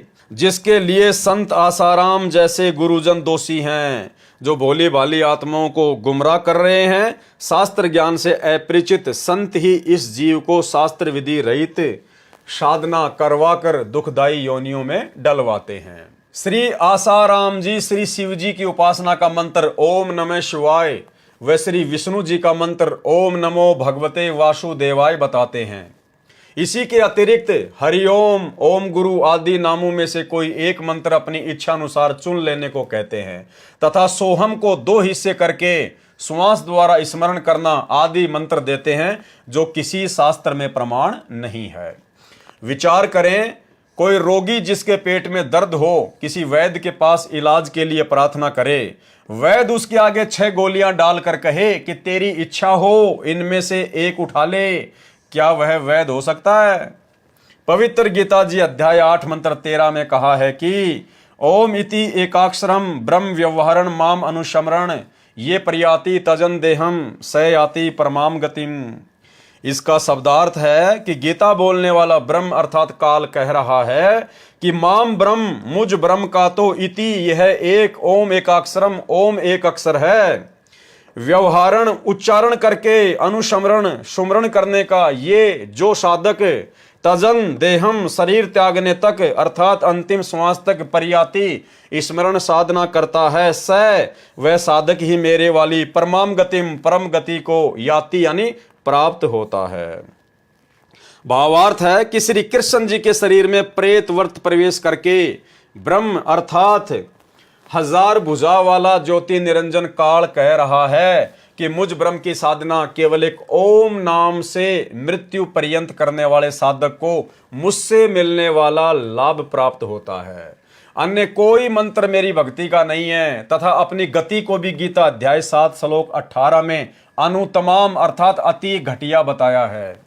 इसी का प्रमाण गीता अध्याय 9 मंत्र 20 से 25 में कहा है कि जो तीनों वेदों ऋग्वेद यजुर्वेद तथा सामवेद में वर्णित विधि द्वारा मेरी साधना करते हैं तथा अन्य देवताओं की पूजा करते हैं उनकी जन्म मृत्यु तथा स्वर्ग नरक बना रहता है तथा पितृ पूजने वाले श्राद्ध करने वाले पितृ बनकर पितरों को प्राप्त होते हैं।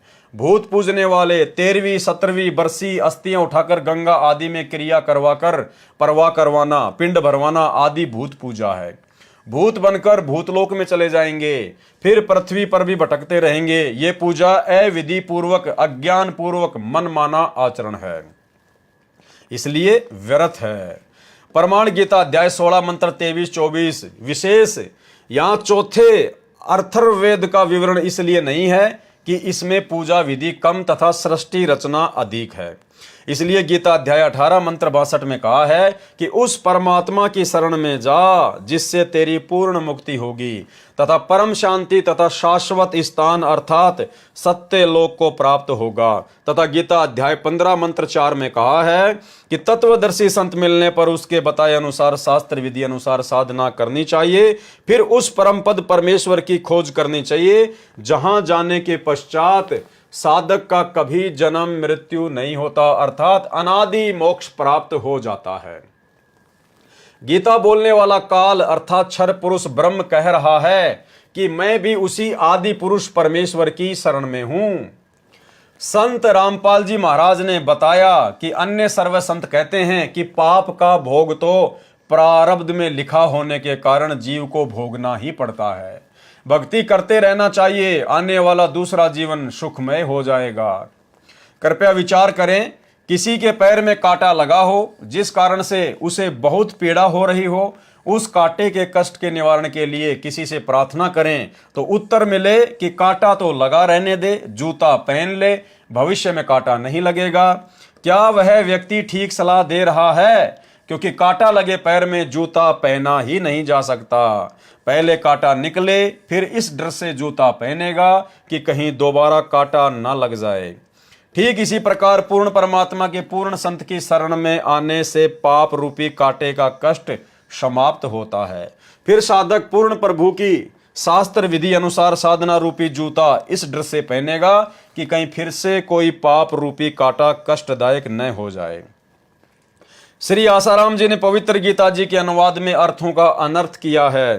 गीता अध्याय 7 मंत्र 18 व 24 में अनुत्तमाम का अर्थ श्री आसाराम जी ने अति उत्तम किया है तथा व्रज का अर्थ आना किया है, जबकि अनुत्तम का अर्थ अति घटिया होता है तथा व्रज का अर्थ जाना होता है। तत्व ज्ञान के अभाव से तथा तत्व ज्ञानहीन गुरुओं के कारण ही सर्व भगत समाज शास्त्र विधि रहित साधना करके मनुष्य जीवन व्यर्थ कर रहा है। पवित्र गीता अध्याय 16 मंत्र 23-24 सर्व पवित्र धर्मों की पवित्र आत्माएं तत्व ज्ञान से अपरिचित है, जिस कारण नकली गुरुओं संतों महंतों तथा ऋषियों का दाव लगा हुआ है। जिस समय पवित्र भगत समाज आध्यात्मिक तत्व ज्ञान से परिचित हो जाएगा, उस समय नकली संतों गुरुओं व आचार्यों को छुपने का स्थान नहीं मिलेगा। तो आगे फिर बसंत सैनी ने क्या कहा? उपरोक्त सच्चाई को आंखों देखकर मैं तथा अन्य परिवार के सदस्य संत रामपाल महाराज के चरणों में लगे हैं। पूरे परिवार में कोई बीमारी नहीं रही। ये तो भाई परमात्मा के गुण हैं। अगर परमात्मा की शरण ग्रहण करेंगे और जितने दिन मर्यादा में रहकर भक्ति करेंगे तो परमात्मा तो दया बख्शते ही हैं। पूरे परिवार में कोई बीमारी नहीं रही। और जो भूत कभी परिवार के किसी सदस्य को मार देते थे, किसी पशु को मार देते थे, काम धंधे को नहीं चलने देते थे, वे घर से ही नहीं गांव से भी भाग गए तथा दूसरे रिश्तेदारों के घर चले गए जो अब भी श्री आसाराम जी के पुजारी हैं। वहां जाकर भूत कहते हैं कि उनके बसंत आदि के घर तो परमात्मा का निवास हो गया, उनको परमात्मा स्वरूप पूर्ण संत मिल गए हैं, हम उनके पास नहीं जा सकते। संत रामपाल जी से उपदेश के पश्चात हम पूरी तरह से स्वस्थ व सुखी जीवन जी रहे हैं। हमारे परिवार व रिश्तेदारों के लगभग 200 सदस्यों ने संत रामपाल जी महाराज का उपदेश प्राप्त कर लिया है, जो पहले श्री आसाराम जी महाराज के शिष्य थे। संत रामपाल जी के द्वारा बताए तत्व ज्ञान को समझकर लगभग 10,000 श्री आसाराम जी के शिष्य भी सतगुरु रामपाल जी महाराज जी की शरण में आ चुके हैं। वे भी मेरे की तरह पश्चाताप कर रहे हैं। मेरी भगत समाज से प्रार्थना है कि जिनको भी परमात्मा पाने की तड़प है, तलाश है, उनसे प्रार्थना है कि वे परमात्मा स्वरूप पूर्ण संत रामपाल जी महाराज के चरणों में आकर अपने जीवन को सुखी बनाएं तथा परमात्मा को प्राप्त करें। भगत बसंत दास। तो भाइयों और बहनों, इंटरव्यू आपने देख लिया। परमात्मा के गुण हैं। परमात्मा एक नौका की भांति है। नौका में चाहे किसी मनुष्य को बैठाया जाए या चाहे घास फूस डाल दी जाए, नौका का काम है उन सब को पार उतारना। तो इसका मतलब ये नहीं है कि सतगुरु रामपाल जी परमात्मा की शरण में आने के बाद आप चाहे मर्यादा तोड़कर भक्ति करते रहें और परमात्मा आपको दूसरे किनारे लगा देगा। नहीं, परमात्मा का स्वभाव है, वो पापी से पापी को भी उपदेश देता है, अच्छी आत्मा को भी उपदेश देता है। परमात्मा सबके ऊपर समान रूप से दया करता है क्योंकि वे समदृष्टि हैं। लेकिन भक्ति मार्ग में आने के बाद जो जैसे कर्म करेगा, मोक्ष तो फिर उसके कर्मों के ऊपर है।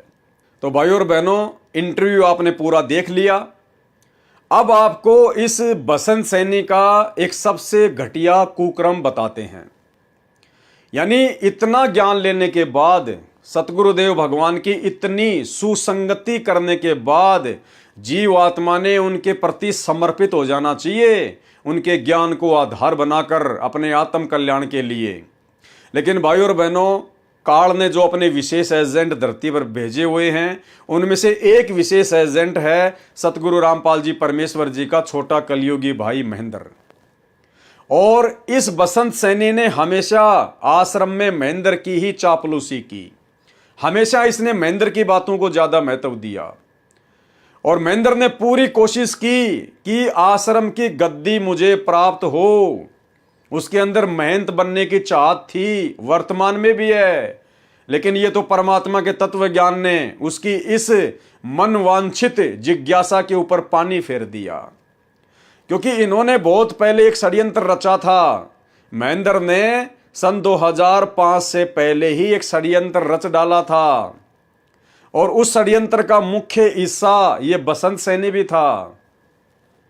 भाइयों और बहनों, जब परमात्मा को इन सब बातों का पता चला तो परमात्मा ने अपने सत्संगों में कहना शुरू कर दिया कि मेरे सतलोक जाने के बाद में कोई भी शरीर रूप में गुरु नहीं होगा। यानी गुरुदेव ने स्पष्ट कर दिया था कि जब मैं सतलोक चला जाऊंगा उसके बाद ना तो मेरा बेटा गुरु बनेगा, ना मेरी बेटी बनेगी, ना मेरा भाई बनेगा, ना मेरा कोई भगत गुरु पद पे बैठेगा। केवल मेरे नूरी शरीर से, इलेक्ट्रॉनिक शरीर से, डीवीडी से, लैपटॉप से, कंप्यूटर से, यानी जो भी उपकरण होंगे उस समय, उन्हीं के माध्यम से हजारों वर्षों तक ये नाम दीक्षा दिलाई जाएगी। अन्यथा महेंद्र ने और महेंद्र की चापलूसी करने वाले इस बसंत ने और इनकी जैसी घटिया मानसिकता व सोच वाले अन्य लोगों ने पूरा षड्यंत्र सेट कर लिया था। एक छोटा सा वीडियो दिखाता हूं आपको बरवाला कांड के बाद का, जब ये दास पवन दास जगह जगह इस नादान संगत को सतलोक आश्रम मैनेजमेंट हरियाणा की और सतगुरु रामपाल जी परमेश्वर जी के कलयुगी परिवार की असलियत बताता फिरता था। जगह जगह सात संगतियों के माध्यम से कभी 10 भक्तों को इकट्ठा करना, कभी 20 को, कभी 50 को, जैसा भी था। तो इसी सिलसिले में दास मध्य प्रदेश गया हुआ था, मध्य प्रदेश के भीतरवार में, और वहां पर इन लोगों को पहले ही पता चल गया कि पवन दास वहां पर गया हुआ है और वहां पर भगत समाज को हमारी पोल पट्टी के बारे में बताएगा। तो इन लोगों ने वहां पर डेरा डाल दिया एक दिन पहले। मध्य प्रदेश का स्टेट कोऑर्डिनेटर और हरियाणा से गाड़ियां भर के चली गई, जिसका नेतृत्व ये बसंत सैनी कर रहा था। ये सभी लोग वहां चले गए कि पवन दास का यहां पर प्रोग्राम नहीं होना चाहिए, साथ संगति नहीं होनी चाहिए। भाई और बहनों, हम लड़ाई झगड़ा नहीं चाहते, हम शांति प्रिय आदमी हैं। जैसे ही भक्तों ने मुझे बताया कि भगत जी आप यहां पर मत आना, यहां तो पूरा का पूरा मैनेजमेंट आ चुका है, हरियाणा से बसंत सैनी आ चुका है, कई लोग गाड़ियां भर के आ चुके हैं और हो सकता है आपके साथ में यहां मारपीट भी होगी। और निश्चित तौर पर मेरे साथ में वहां पर जबरदस्त तरीके से मारपीट होती, इसमें कोई संशय नहीं है, क्योंकि ये बसंत सैनी जैसे लोग भगत नहीं है, ये भगत के वेश में भेड़िए हैं। तो दास ने अपना प्रोग्राम वहां जाने का कैंसिल कर दिया। उसके बाद में फिर ये वहां पर भक्तों को भ्रमित करने लगे और ऐसा ही एक छोटा सा वीडियो फिर किसी ने इसका बना लिया 2-4 मिनट का, जिस वीडियो में यही बसंत सैनी, जिसको सतगुरु रामपाल जी भगवान ने जीवन दान दिया, लेकिन चापलूसी ये महेंद्र की ज्यादा करता था, और इसने वहां पर 5-7 भक्तों के बीच में बैठकर अपना प्रवचन देना शुरू किया, अपना अज्ञान ठोकना शुरू किया और उन भक्तों को कह रहा है कि महेंद्र भगत जी के खिलाफ यदि कोई व्यक्ति कोई बात बोलेगा तो ना जाने कौन से नरक में जाके गिरेगा। और महेंद्र भगत जी, यानी महेंद्र का दूसरा नाम है मोहनलाल, क्योंकि बरवाला कांड के बाद में पुलिस के डर से इस महेंद्र ने अपना नाम बदल लिया मोहनलाल, और यह भगोड़ा बन के घूमता था मोहनलाल के नाम से। और कह रहा है कि हिसार जेल से गुरुजी ने लेटर लिख के भेजा है कि बाहर जो मोहनलाल जी हैं, जो महेंद्र जी हैं, वो मेरे आदेशों को चेंज भी कर सकते हैं, वो मेरे आदेशों को चेंज भी कर सकते हैं।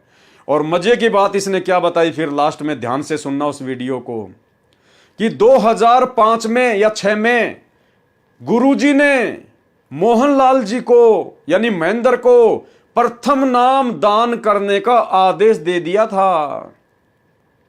इस बसंत सैनी के अनुसार 2006 में ही सतगुरु रामपाल जी ने अपने छोटे भाई महेंद्र को प्रथम नाम दान करने का आदेश दे दिया था कि तू भक्तों को प्रथम नाम दान देना शुरू कर दे।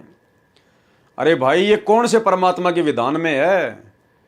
30 वर्षों के सत्संग में क्या आपने कभी सुना जो सतगुरु रामपाल जी भगवान ने ऐसा कहा हो कि मेरे अलावा भी कोई गुरु बनकर नामदान करेगा?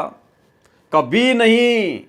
जबकि गुरुजी को जब इस बात का पता चला, ये तो अंतर्यामी है, इन्हें तो सब कुछ पहले से पता था, लेकिन जब भक्तों के माध्यम से गुरुदेव को इस बात का पता चला कि इस प्रकार का षड्यंत्र काल प्रेरणा से आश्रम में होना शुरू हो गया, तो गुरुदेव ने सत्संगों में यह कहना शुरू कर दिया कि मेरे बाद में कोई गुरु नहीं होगा। और उसके बाद फिर इन लोगों की मनसाओं के ऊपर पानी फिर गया कि गुरुजी ने तो सार्वजनिक तौर पर ही कहना शुरू कर दिया। तो एक छोटा सा वीडियो जिसमें इन लोगों ने अपना पूरा का पूरा प्लानिंग सेट कर रखा था, और ये मध्य प्रदेश में जाकर वहां भक्तों को भी भ्रमित कर रहा है और उस मोहनलाल की महानता के बारे में बता रहा है, जो कि 2 कोड़ी का जीव है, 2 कोड़ी का जीव है, कि 2006 में गुरुजी ने मोहनलाल जी को प्रथम नाम दान करने का आदेश दे दिया था। तो सुनिए भाई और बहनों, ये छोटा सा इसका वीडियो। तो हम परमात्मा ने हमारे को अपना काम दे रखा है, अगर और कोई सेवा मर्यादा मेरे करनी, वो लोगों के बहकावे में ना आकर के अपना काम इतना करते नहीं कि अपना भक्ति तो कर ले, नियम में रह के। उसका नियम टूट गया, तो खत्म हो गए। बिल्कुल सही बात। तो गुरुजी ने मोहनलाल जी के लिए, महेंद्र भगत जी के लिए स्पेशल लेटर लिखा था भाई के भगत जी, मैं यहाँ से जो आदेश दूं, वो आदेश भगत जी देखें, अगर वो कैसे एप्लीकेबल हो सकते हैं वो अपने अनुसार कर ले। बिल्कुल सही बात। क्योंकि मैं तो जेल से लिख के दे रहा हूँ, ये मालिक का खेल है। क्योंकि मैं जो आदेश देता हूँ वो बाहर कैसे एप्लीकेबल करने हैं वो भगत जी देखे, उसमें वो चेंजमेंट कर सकते हैं। महेंद्र भगत जी चेंजमेंट कर सकते हैं, उनमें अपने अनुसार कर सकते हैं।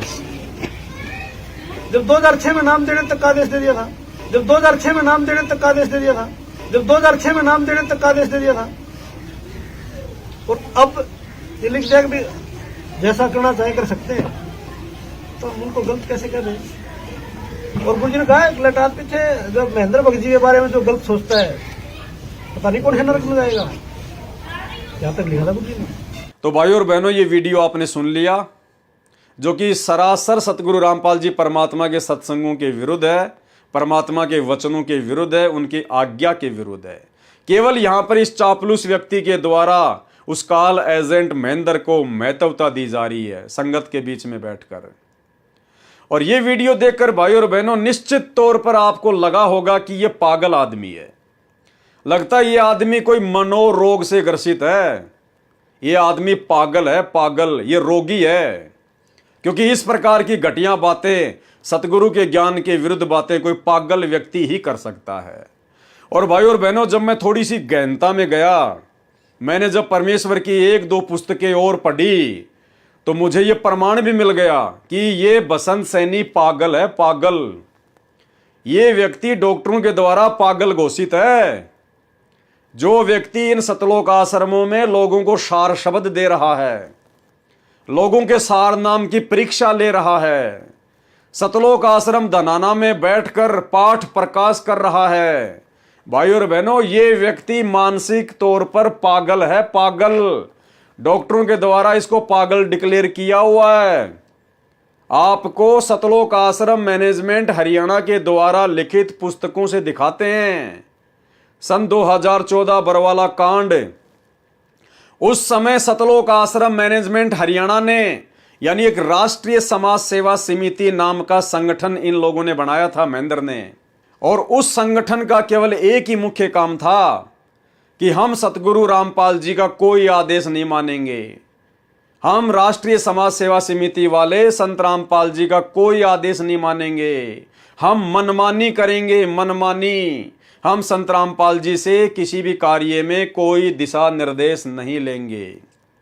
दास ने आपको संध्या आरती का सरलार्थ करते समय इन्होंने सन 2010 में सतलोक आश्रम बरवाड़ा में संत रामपाल जी की आज्ञा के विरुद्ध मनमानी करते हुए जो एक मनवश संगठन खड़ा कर लिया था अपनी मनमानी करने के लिए, काल प्रेरणा से। क्योंकि भाइयों और बहनों, देखो, परमात्मा तो धरती पर आकर अपना ज्ञान दे रहा है, तो काल कहां है? काल भी तो रोकने का पूरा प्रयास करेगा ना।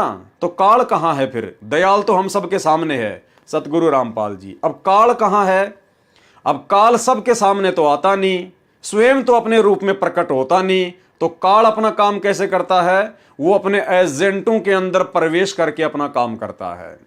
तो काल ने इन विशेष एजेंटों के अंदर प्रवेश करके महेंद्र जैसे एजेंट, बसंत जैसे एजेंट, राम कुमार ढाका जैसे एजेंट, जो कि राष्ट्रीय समाज सेवा समिति का अध्यक्ष था, और गुरुदेव का कलयुगी परिवार, उनके रिश्तेदार, इन सभी के मार्फत काल अपना पूरा काम पूरी पुरजोर कोशिश के साथ में कर रहा था, जिसका नतीजा निकला बरवाला कांड।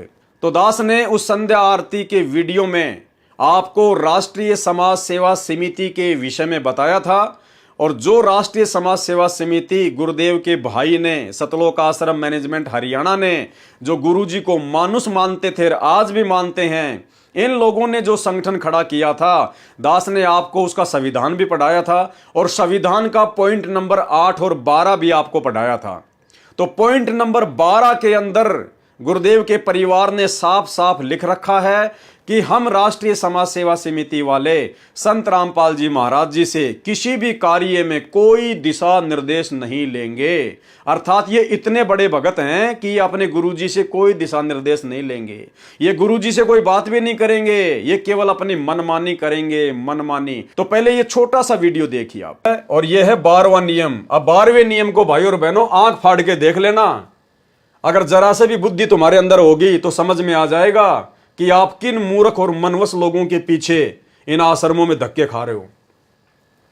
राष्ट्रीय समाज सेवा समिति संत रामपाल जी महाराज से, अब राष्ट्रीय समाज सेवा समिति में कौन कौन लोग शामिल हैं? गुरुजी के दोनों बेटे, गुरुजी का भाई, ये जितने भी स्टेट कोऑर्डिनेटर हैं, और जितने भी बड़े बड़े जो सतलोक आश्रम बरवाला में सेवादार थे, जो 24 घंटे गुरुजी के साथ में रहते थे, बलजीत लहरी, राम कुमार ढाका, और भी जो गुरुजी के रिश्तेदार थे वो सारे। तो क्या कह रहे हैं कि राष्ट्रीय समाज सेवा समिति, यानी ये सभी लोग संत रामपाल जी महाराज से यानी अपने गुरुजी से किसी प्रकार के कार्य में दिशा निर्देश नहीं लेंगे। यानी हम अपनी मनमानी करेंगे, अपने हिसाब से सारा काम करेंगे। हम राष्ट्रीय समाज सेवा समिति वाले तमाम लोग यानी गुरुजी के परिवार वाले, गुरुजी के भाई बंधु, गुरुजी के रिश्तेदार, हम संत रामपाल जी से किसी भी कार्य में कोई दिशा निर्देश नहीं लेंगे। हम संत रामपाल जी से कोई सलाह नहीं लेंगे। हम अपने दिमाग से ही सारा काम करेंगे। राजनीति को सेट करने का, न्यायालयों में भ्रष्टाचार को सेट करने का, दुनिया को सुधारने का। यह है पॉइंट नंबर 12। यह है काल प्रेरणा। इसलिए गुरुजी ने बरवाला कांड के बाद में मीडिया के सामने सरेआम पूरी दुनिया के सामने कहा था कि ये जितने भी कमांडो थे जो काले कपड़े पहन के जो वहां पे लेके लठ पुलिस वालों के सामने खड़े थे, ये मेरे भगत नहीं थे। तो मीडिया वालों ने पूछा बाबा कौन थे, कि वो राष्ट्रीय समाज सेवा समिति के लोग थे।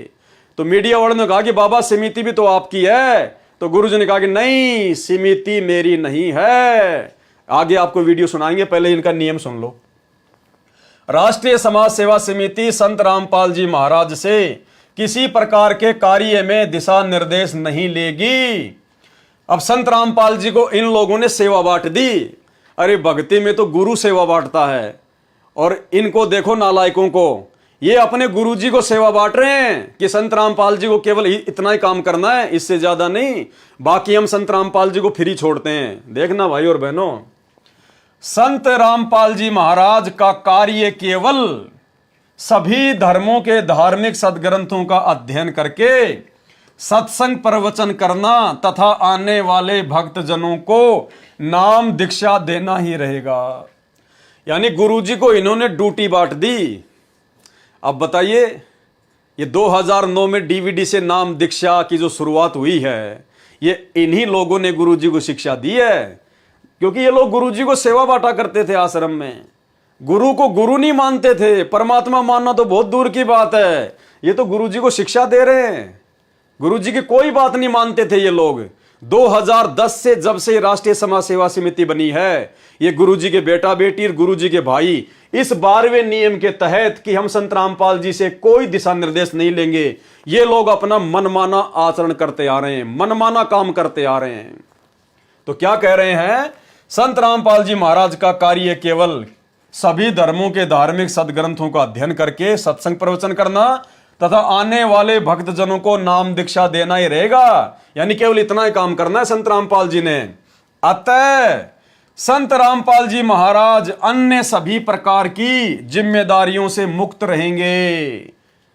यानी गुरुजी को इन्होंने जिम्मेदारी बांट दी कि गुरुजी का काम केवल ये धार्मिक किताबें पढ़ना, सत्संग करना महीने में 2 बार, और जो भगत आवे उनको नाम दीक्षा देना, बस। इससे ज्यादा गुरुजी और कुछ नहीं करेंगे। बाकी उनको जिम्मेदारियों से फ्री किया जाता है। बताओ, ये भगवान को फ्री कर रहे हैं। अरे इसी को तो काल प्रेरणा कहते हैं। अब हाथ कंगन को आरसी क्या, पढ़े लिखे को फारसी क्या। अब भाई और बहनों, इससे ज्यादा क्या आपको ये सीना फाड़ के दिखाऊं कि ये सब के सब काल के दूत हैं, काल के एजेंट हैं। ये गुरु को परमात्मा नहीं मानते, गुरु को भगवान नहीं मानते। और यही कारण था कि इन लोगों ने 2009 में गुरुजी को डीवीडी से नाम दीक्षा देने के लिए शिक्षा दी, सलाह दी। और इसीलिए गरीबदास जी महाराज ने कहा कि गुरु मानुष कर जानते वो नर कहिए अंधे, ओवे दुखी संसार में आ गए यम के फंदे। तो अब आपको समझ में आ जाना चाहिए। और गुरुजी ने सरेआम इस राष्ट्रीय समाज सेवा समिति से अपना पल्ला झाड़ लिया। भाई जब ये लोग गुरुजी से किसी प्रकार का कोई सलाह मशवरा नहीं ले रहे हैं, कह रहे हम तो मनमानी करेंगे अपनी, तो संत रामपाल जी ने भी कह दिया भाई बरवाला कांड के बाद, जब मीडिया वाले ने पूछा कि बाबा इतने गुंडे खड़े थे आपके आश्रम के बाहर काले कपड़े वाले, तो गुरुजी ने कहा कि वो मेरे नहीं थे, वो राष्ट्रीय समाज सेवा समिति के थे, इस काल प्रेरित संगठन के थे। तो मीडिया वाले ने कहा कि बाबा समिति भी तो आपकी है। तो गुरुजी ने कहा कि नहीं, समिति मेरी नहीं है। सुनिए वीडियो। ऊपर इतने इल्जाम है सर, आपके ऊपर इतने इल्जाम झूठे कैसे हैं आपके ऊपर? आपके गुंडे इतने खड़े थे वहाँ पे, हजारों आदमी हरियाणा पुलिस से। मेरे नीचे राष्ट्रीय समाज सेवा समिति। नहीं तो आपकी समिति है? अरे आपकी समिति है बाबा। आप अपने आप को संत कहते हैं, आप संत कहना लायक भी है? आप आपसे भी जवाब दीजिए। आपके वहाँ इतनी फोर्स, इतने गुंडे, इतने आदमी खड़ी है हरियाणा पुलिस के ऊपर। तो भाई और बहनों, अब तो आपको विश्वास हो जाना चाहिए कि ये सारा का सारा बरवाला कांड जो है काल का षड्यंत्र था।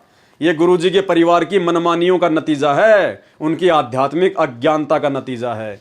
तो ये आपके सामने। तो भाई और बहनों, हाथ कंगन को आरसी क्या, पढ़े लिखे को फारसी क्या, आपको समझ में आ गया होगा कि काल का षड्यंत्र बहुत समय पहले से ही, बरवाला कांड के बहुत समय पहले से ही सतलोक आश्रम बरवाला में शुरू हो गया था। ये लोग अपनी मनमानियां करने लग गए थे। संत रामपाल जी को केवल एक मनुष्य समझते थे अपने जैसा, और जिसका नतीजा निकला बरवाला कांड। तो ये सारी घटना देखकर आपको लग रहा होगा कि ये बसंत सैनी बिल्कुल मूर्ख है, ये पागल आदमी है, पागल। जी हां भाई और बहनों, ये व्यक्ति पागल ही है। आपको इसका प्रमाण देते हैं राष्ट्रीय समाज सेवा समिति के द्वारा लिखी गई पुस्तक। जी हां, ये पुस्तक आपके सामने है, जो कि बरवाला कांड से पहले लिखी गई थी, भ्रष्ट जज कुमारग पर। ये पुस्तक आपको सतलोक आश्रम मैनेजमेंट हरियाणा ने जो अपनी वेबसाइट बना रखी है www.jagatgururampalji.org, ये आपको इनकी वेबसाइट के ऊपर भी मिल जाएगी। जब आप इनकी वेबसाइट के पब्लिकेशन पेज पर जाएंगे तो वहां पर आप जी इस पुस्तक की पीडीएफ को डाउनलोड कर सकते हैं और इसका पेज नंबर 70 देख सकते हैं। पेज नंबर 70 पर नीचे आप जी देख सकते हैं। तो ये खुद सतलोक आश्रम मैनेजमेंट हरियाणा के द्वारा छापी गई पुस्तक है, जिसको कोई नकार नहीं सकता। भ्रष्ट जज कुमारग पर, यहां देखिए इसके प्रकाशक व मुद्रक कौन है? राष्ट्रीय समाज सेवा समिति के सर्व सदस्य। यह समिति पूर्ण रूप से धार्मिक तथा गैर राजनीतिक संस्था है। क्या लिख रहे हैं ये लोग कि ये राष्ट्रीय समाज सेवा समिति पूर्णतया धार्मिक व गैर राजनीतिक संस्था है। अरे मूर्ख आदमियों, तुमने खुद ने यह समिति बनाई, तुमने खुद ने समिति का संविधान बनाया, और तुम खुद यहां पर यह बात लिख रहे हो कि यह समिति पूर्ण रूप से धार्मिक तथा गैर राजनीतिक संस्था है। अगर यह गैर राजनीतिक संस्था है तो सन 2019 में क्यों तुमने कांग्रेस सरकार के तलवे चाटे? क्यों तुम कांग्रेस सरकार के कुत्ते बन के दर दर उनका समर्थन करते हुए भटक रहे थे? अब यह संस्था राजनीतिक कैसे हो गई? अगर यह संस्था पूर्ण रूप से गैर राजनीतिक थी या है तो हाल ही 2024 में नरेंद्र मोदी की रैलियों में क्यों भक्तों को बसें भर भर कर ले जा रहे थे? क्यों बेचारी नादान संगत को बीजेपी का कुत्ता बना दिया? क्यों बीजेपी को वोट डलवाए? क्यों सरकारों की चापलूसी करवाई तुमने? अगर ये तुम्हारी राष्ट्रीय समाज सेवा समिति पूर्ण रूप से गैर राजनीतिक संस्था है तो भाई और बहनों, इसलिए परमात्मा कहते हैं करनी तज कथनी कथ अज्ञानी दिन रात, और कुत्ते जो भौंकत फिरे सुनी सुनाई बात। तो ये खुद सतलोक आश्रम मैनेजमेंट हरियाणा के द्वारा लिखी गई पुस्तक, इसी राष्ट्रीय समाज सेवा समिति के द्वारा लिखी गई पुस्तक, जिस राष्ट्रीय समाज सेवा समिति का सदस्य ये व्यक्ति बसंत सैनी है। पढ़ो और पढ़ाओ। संत रामपाल दास महाराज सतलोक आश्रम बंदी छोड़ भक्ति मुक्ति ट्रस्ट। अब देखिए भाई और बहनों, भ्रष्ट जज कुमारग पर, और ये भ्रष्ट जज कुमारग पेज का 70 नंबर पेज है। 70 नंबर पेज, ये जो पॉइंट है ये 70 नंबर पेज पर नीचे लिखा हुआ है, लेकिन आप लोगों को दिखाने के लिए मैंने इसको ऊपर सेट किया है। भ्रष्ट जज कुमारग पर और इस बसंत सैनी व्यक्ति के बारे में क्या लिखा है भाई और बहनों, आप खुद पढ़ लेना। सन 2010 में हमने एक पुस्तक सच बनाम झूठ सर्व न्यायाधीशों तथा सर्व एमपी तथा एमएलए को स्पीड रजिस्टर्ड पत्र पोस्ट से भेजी थी। ये जो सच बनाम झूठ नाम की जो पुस्तक है जिसका जिक्र किया गया है, ये इसी बसंत सैनी ने लिखी थी। जजों के खिलाफ इसी बसंत सैनी ने लिखी। सन 2010 में हमने एक पुस्तक सच बनाम झूठ सर्व न्यायाधीशों तथा सर्व एमपी तथा एमएलए को स्पीड रजिस्टर्ड पत्र पोस्ट से भेजी थी। जिसमें भ्रष्ट राजनेताओं तथा भ्रष्ट जजों का कंधे से कंधा मिलाकर किए भ्रष्टाचार की जानकारी दी गई थी। यानी बसंत सैनी जी ने देश भर के सभी भ्रष्ट जजों की पूरी जो भ्रष्ट प्रणाली थी विशेष गहन अध्ययन करके उस पुस्तक में लिखी और सभी एमएलए और एमपीज को बांटी गई। उस आधार से आज तक भ्रष्टों पर कोई कार्रवाई नहीं की गई है। उल्टा हमारे एक सदस्य भगत बसंत दास पर कोर्ट की मानहानि का केस माननीय भ्रष्ट जज हेमंत गुप्ता जी ने पंजाब व हरियाणा हाई कोर्ट में स्वयं संज्ञान लेकर मुकदमा नंबर CROCP नंबर 22/2011 बना दिया। साबित हो गया कि ये बसंत सैनी, ये पागल आदमी राष्ट्रीय समाज सेवा समिति का सदस्य है। क्योंकि ये बात कौन बोल रहा है? राष्ट्रीय समाज सेवा समिति वाले बोल रहे हैं। और क्या कह रहे हैं? उल्टा हमारे एक सदस्य, यानी राष्ट्रीय समाज सेवा समिति का सदस्य था ये बसंत सैनी, उल्टा हमारे एक सदस्य बसंत सैनी पर यानी भगत बसंत दास पर कोर्ट की मानहानि का केस माननीय भ्रष्ट जज हेमंत कुमार गुप्ता जी ने पंजाब व हरियाणा हाईकोर्ट में स्वयं संज्ञान लेकर मुकदमा नंबर CROCP नंबर 22/2011 बना दिया। अब उसके बाद क्या हुआ? यानी पहले तो इस बसंत सैनी ने हवा में उड़ते हुए इसको बांस पर चढ़ा दिया महेंद्र ने कि बसंत तू ये कर सकता है, तेरे अंदर वो योग्यता है, तू जजों के ऊपर पुस्तक लिख सकता है। तो बसंत सैनी से इन्होंने एक पुस्तक लिखवा दी भ्रष्ट जज कुमार्ग पर और जगह जगह पुस्तक बंटवा दी गई। भाई और बहनों, बहुत सारी बातें यहाँ पर कई जो लोग हैं वो ये सोचेंगे कि पुस्तक तो गुरुजी ने लिखी थी, बसंत सैनी का तो खाली नाम लिख दिया गया। कुछ भी है, लिख दिया तो उसी का नाम रहेगा। तो पहले तो इसे पुस्तक लिखवा दी गई और फिर किसी जज ने संज्ञान लेते हुए इस बसंत सैनी के ऊपर मुकदमा ठोक दिया खुद ही जज ने।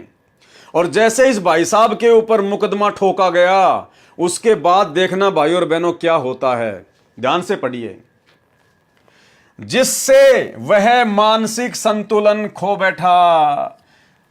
उस मुकदमे के बाद में ये बसंत सैनी, संत रामपाल जी का परम भगत, ये अपना मानसिक संतुलन खो बैठा।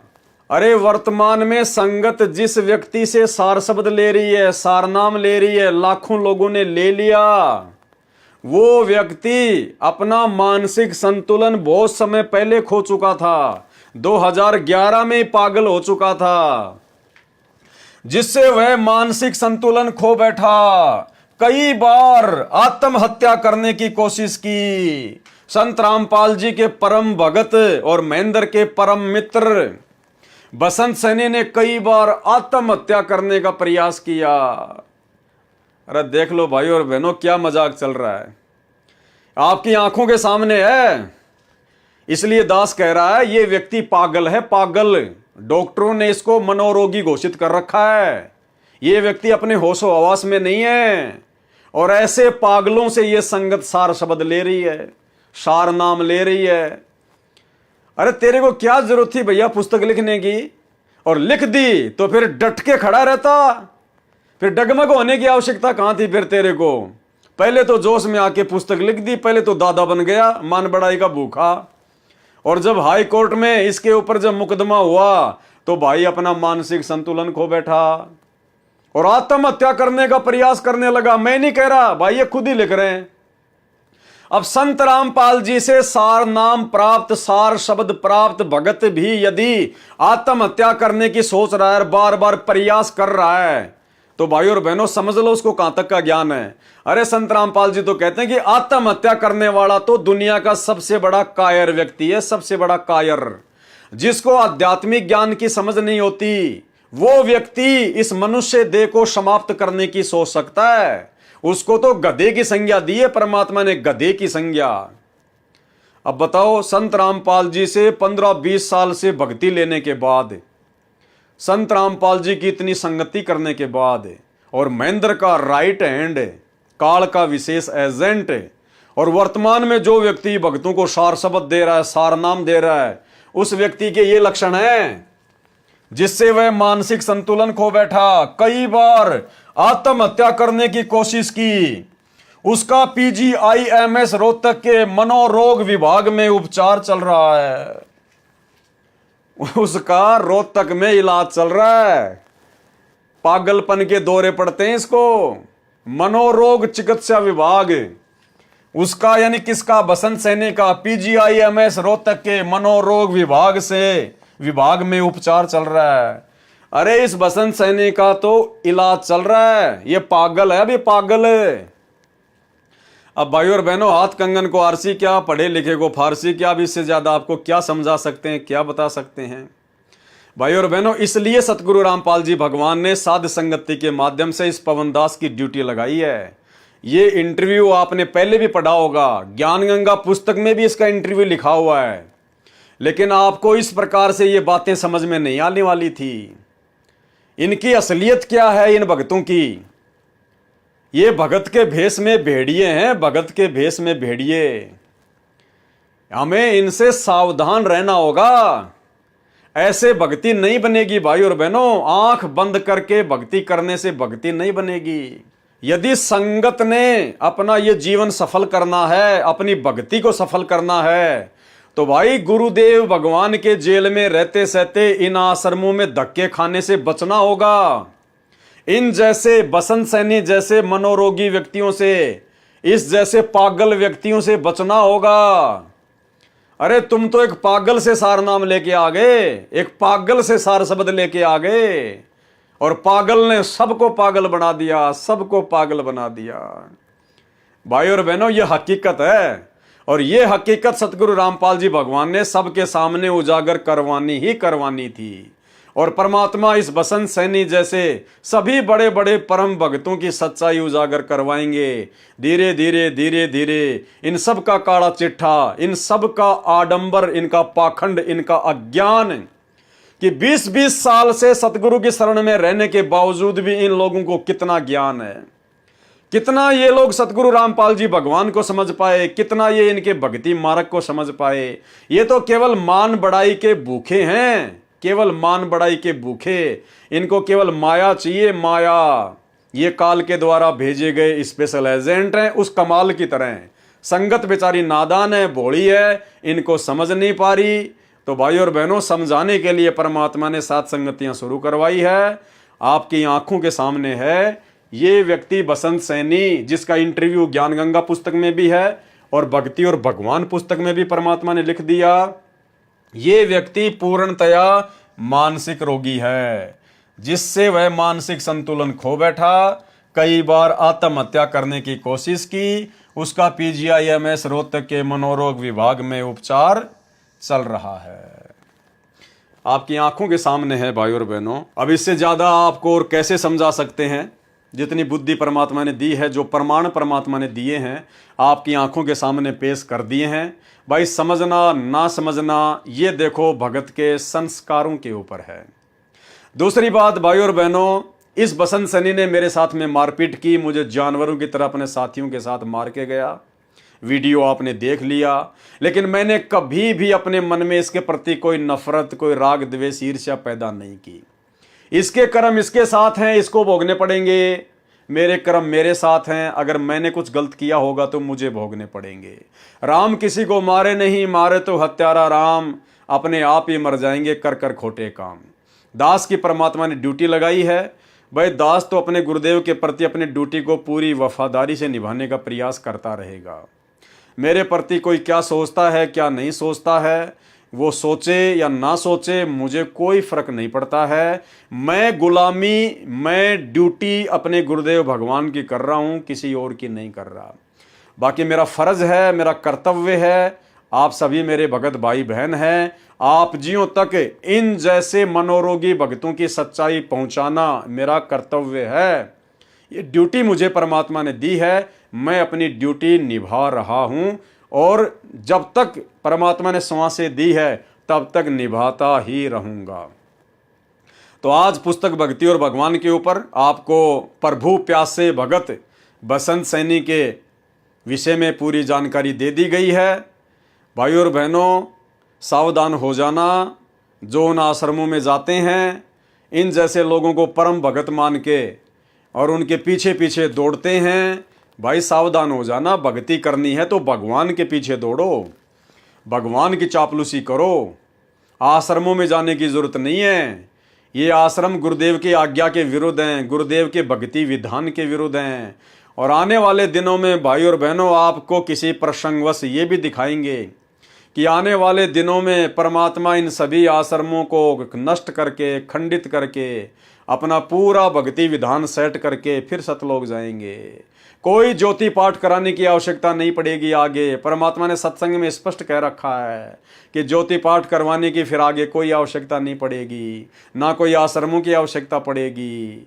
तो भाई और बहनों, अपने सतलोक जाने के बाद में परमात्मा ने इस धरती पर हजारों वर्षों तक जिस प्रकार से अपने इस कबीर मार्ग को, 13वें कबीर पंथ को चलाना है, वो विधि परमात्मा ने काफी वर्ष पहले से ही साध संगतियों के माध्यम से रिहर्सल शुरू करवा दी है। ज्ञान को आधार, गुरु को भगवान और घर को आश्रम, ये 3 चीज नोट कर लो। आने वाले समय में इन्हीं तीनों चीजों पर आधारित होकर आपने भक्ति करनी पड़ेगी। ना कोई आश्रम होगा, ना कहीं कोई ज्योति पाठ होगा। ज्ञान को आधार, गुरु को भगवान और घर को आश्रम, और नेक नीति से अपना काम धंधा करो। मर्यादा में रहोगे तो परमात्मा ले जाएगा, नहीं तो भाई भक्ति करते करते यहीं धक्के खाते रहना है। तो आज के वीडियो में केवल इतना ही। परमात्मा हम सबको इजाजत दे, हम सबको परमात्मा सद्बुद्धि दे, सबको परमेश्वर अपना आशीर्वाद दे। बंदी छोड़ सतगुरु रामपाल जी भगवान की जय हो।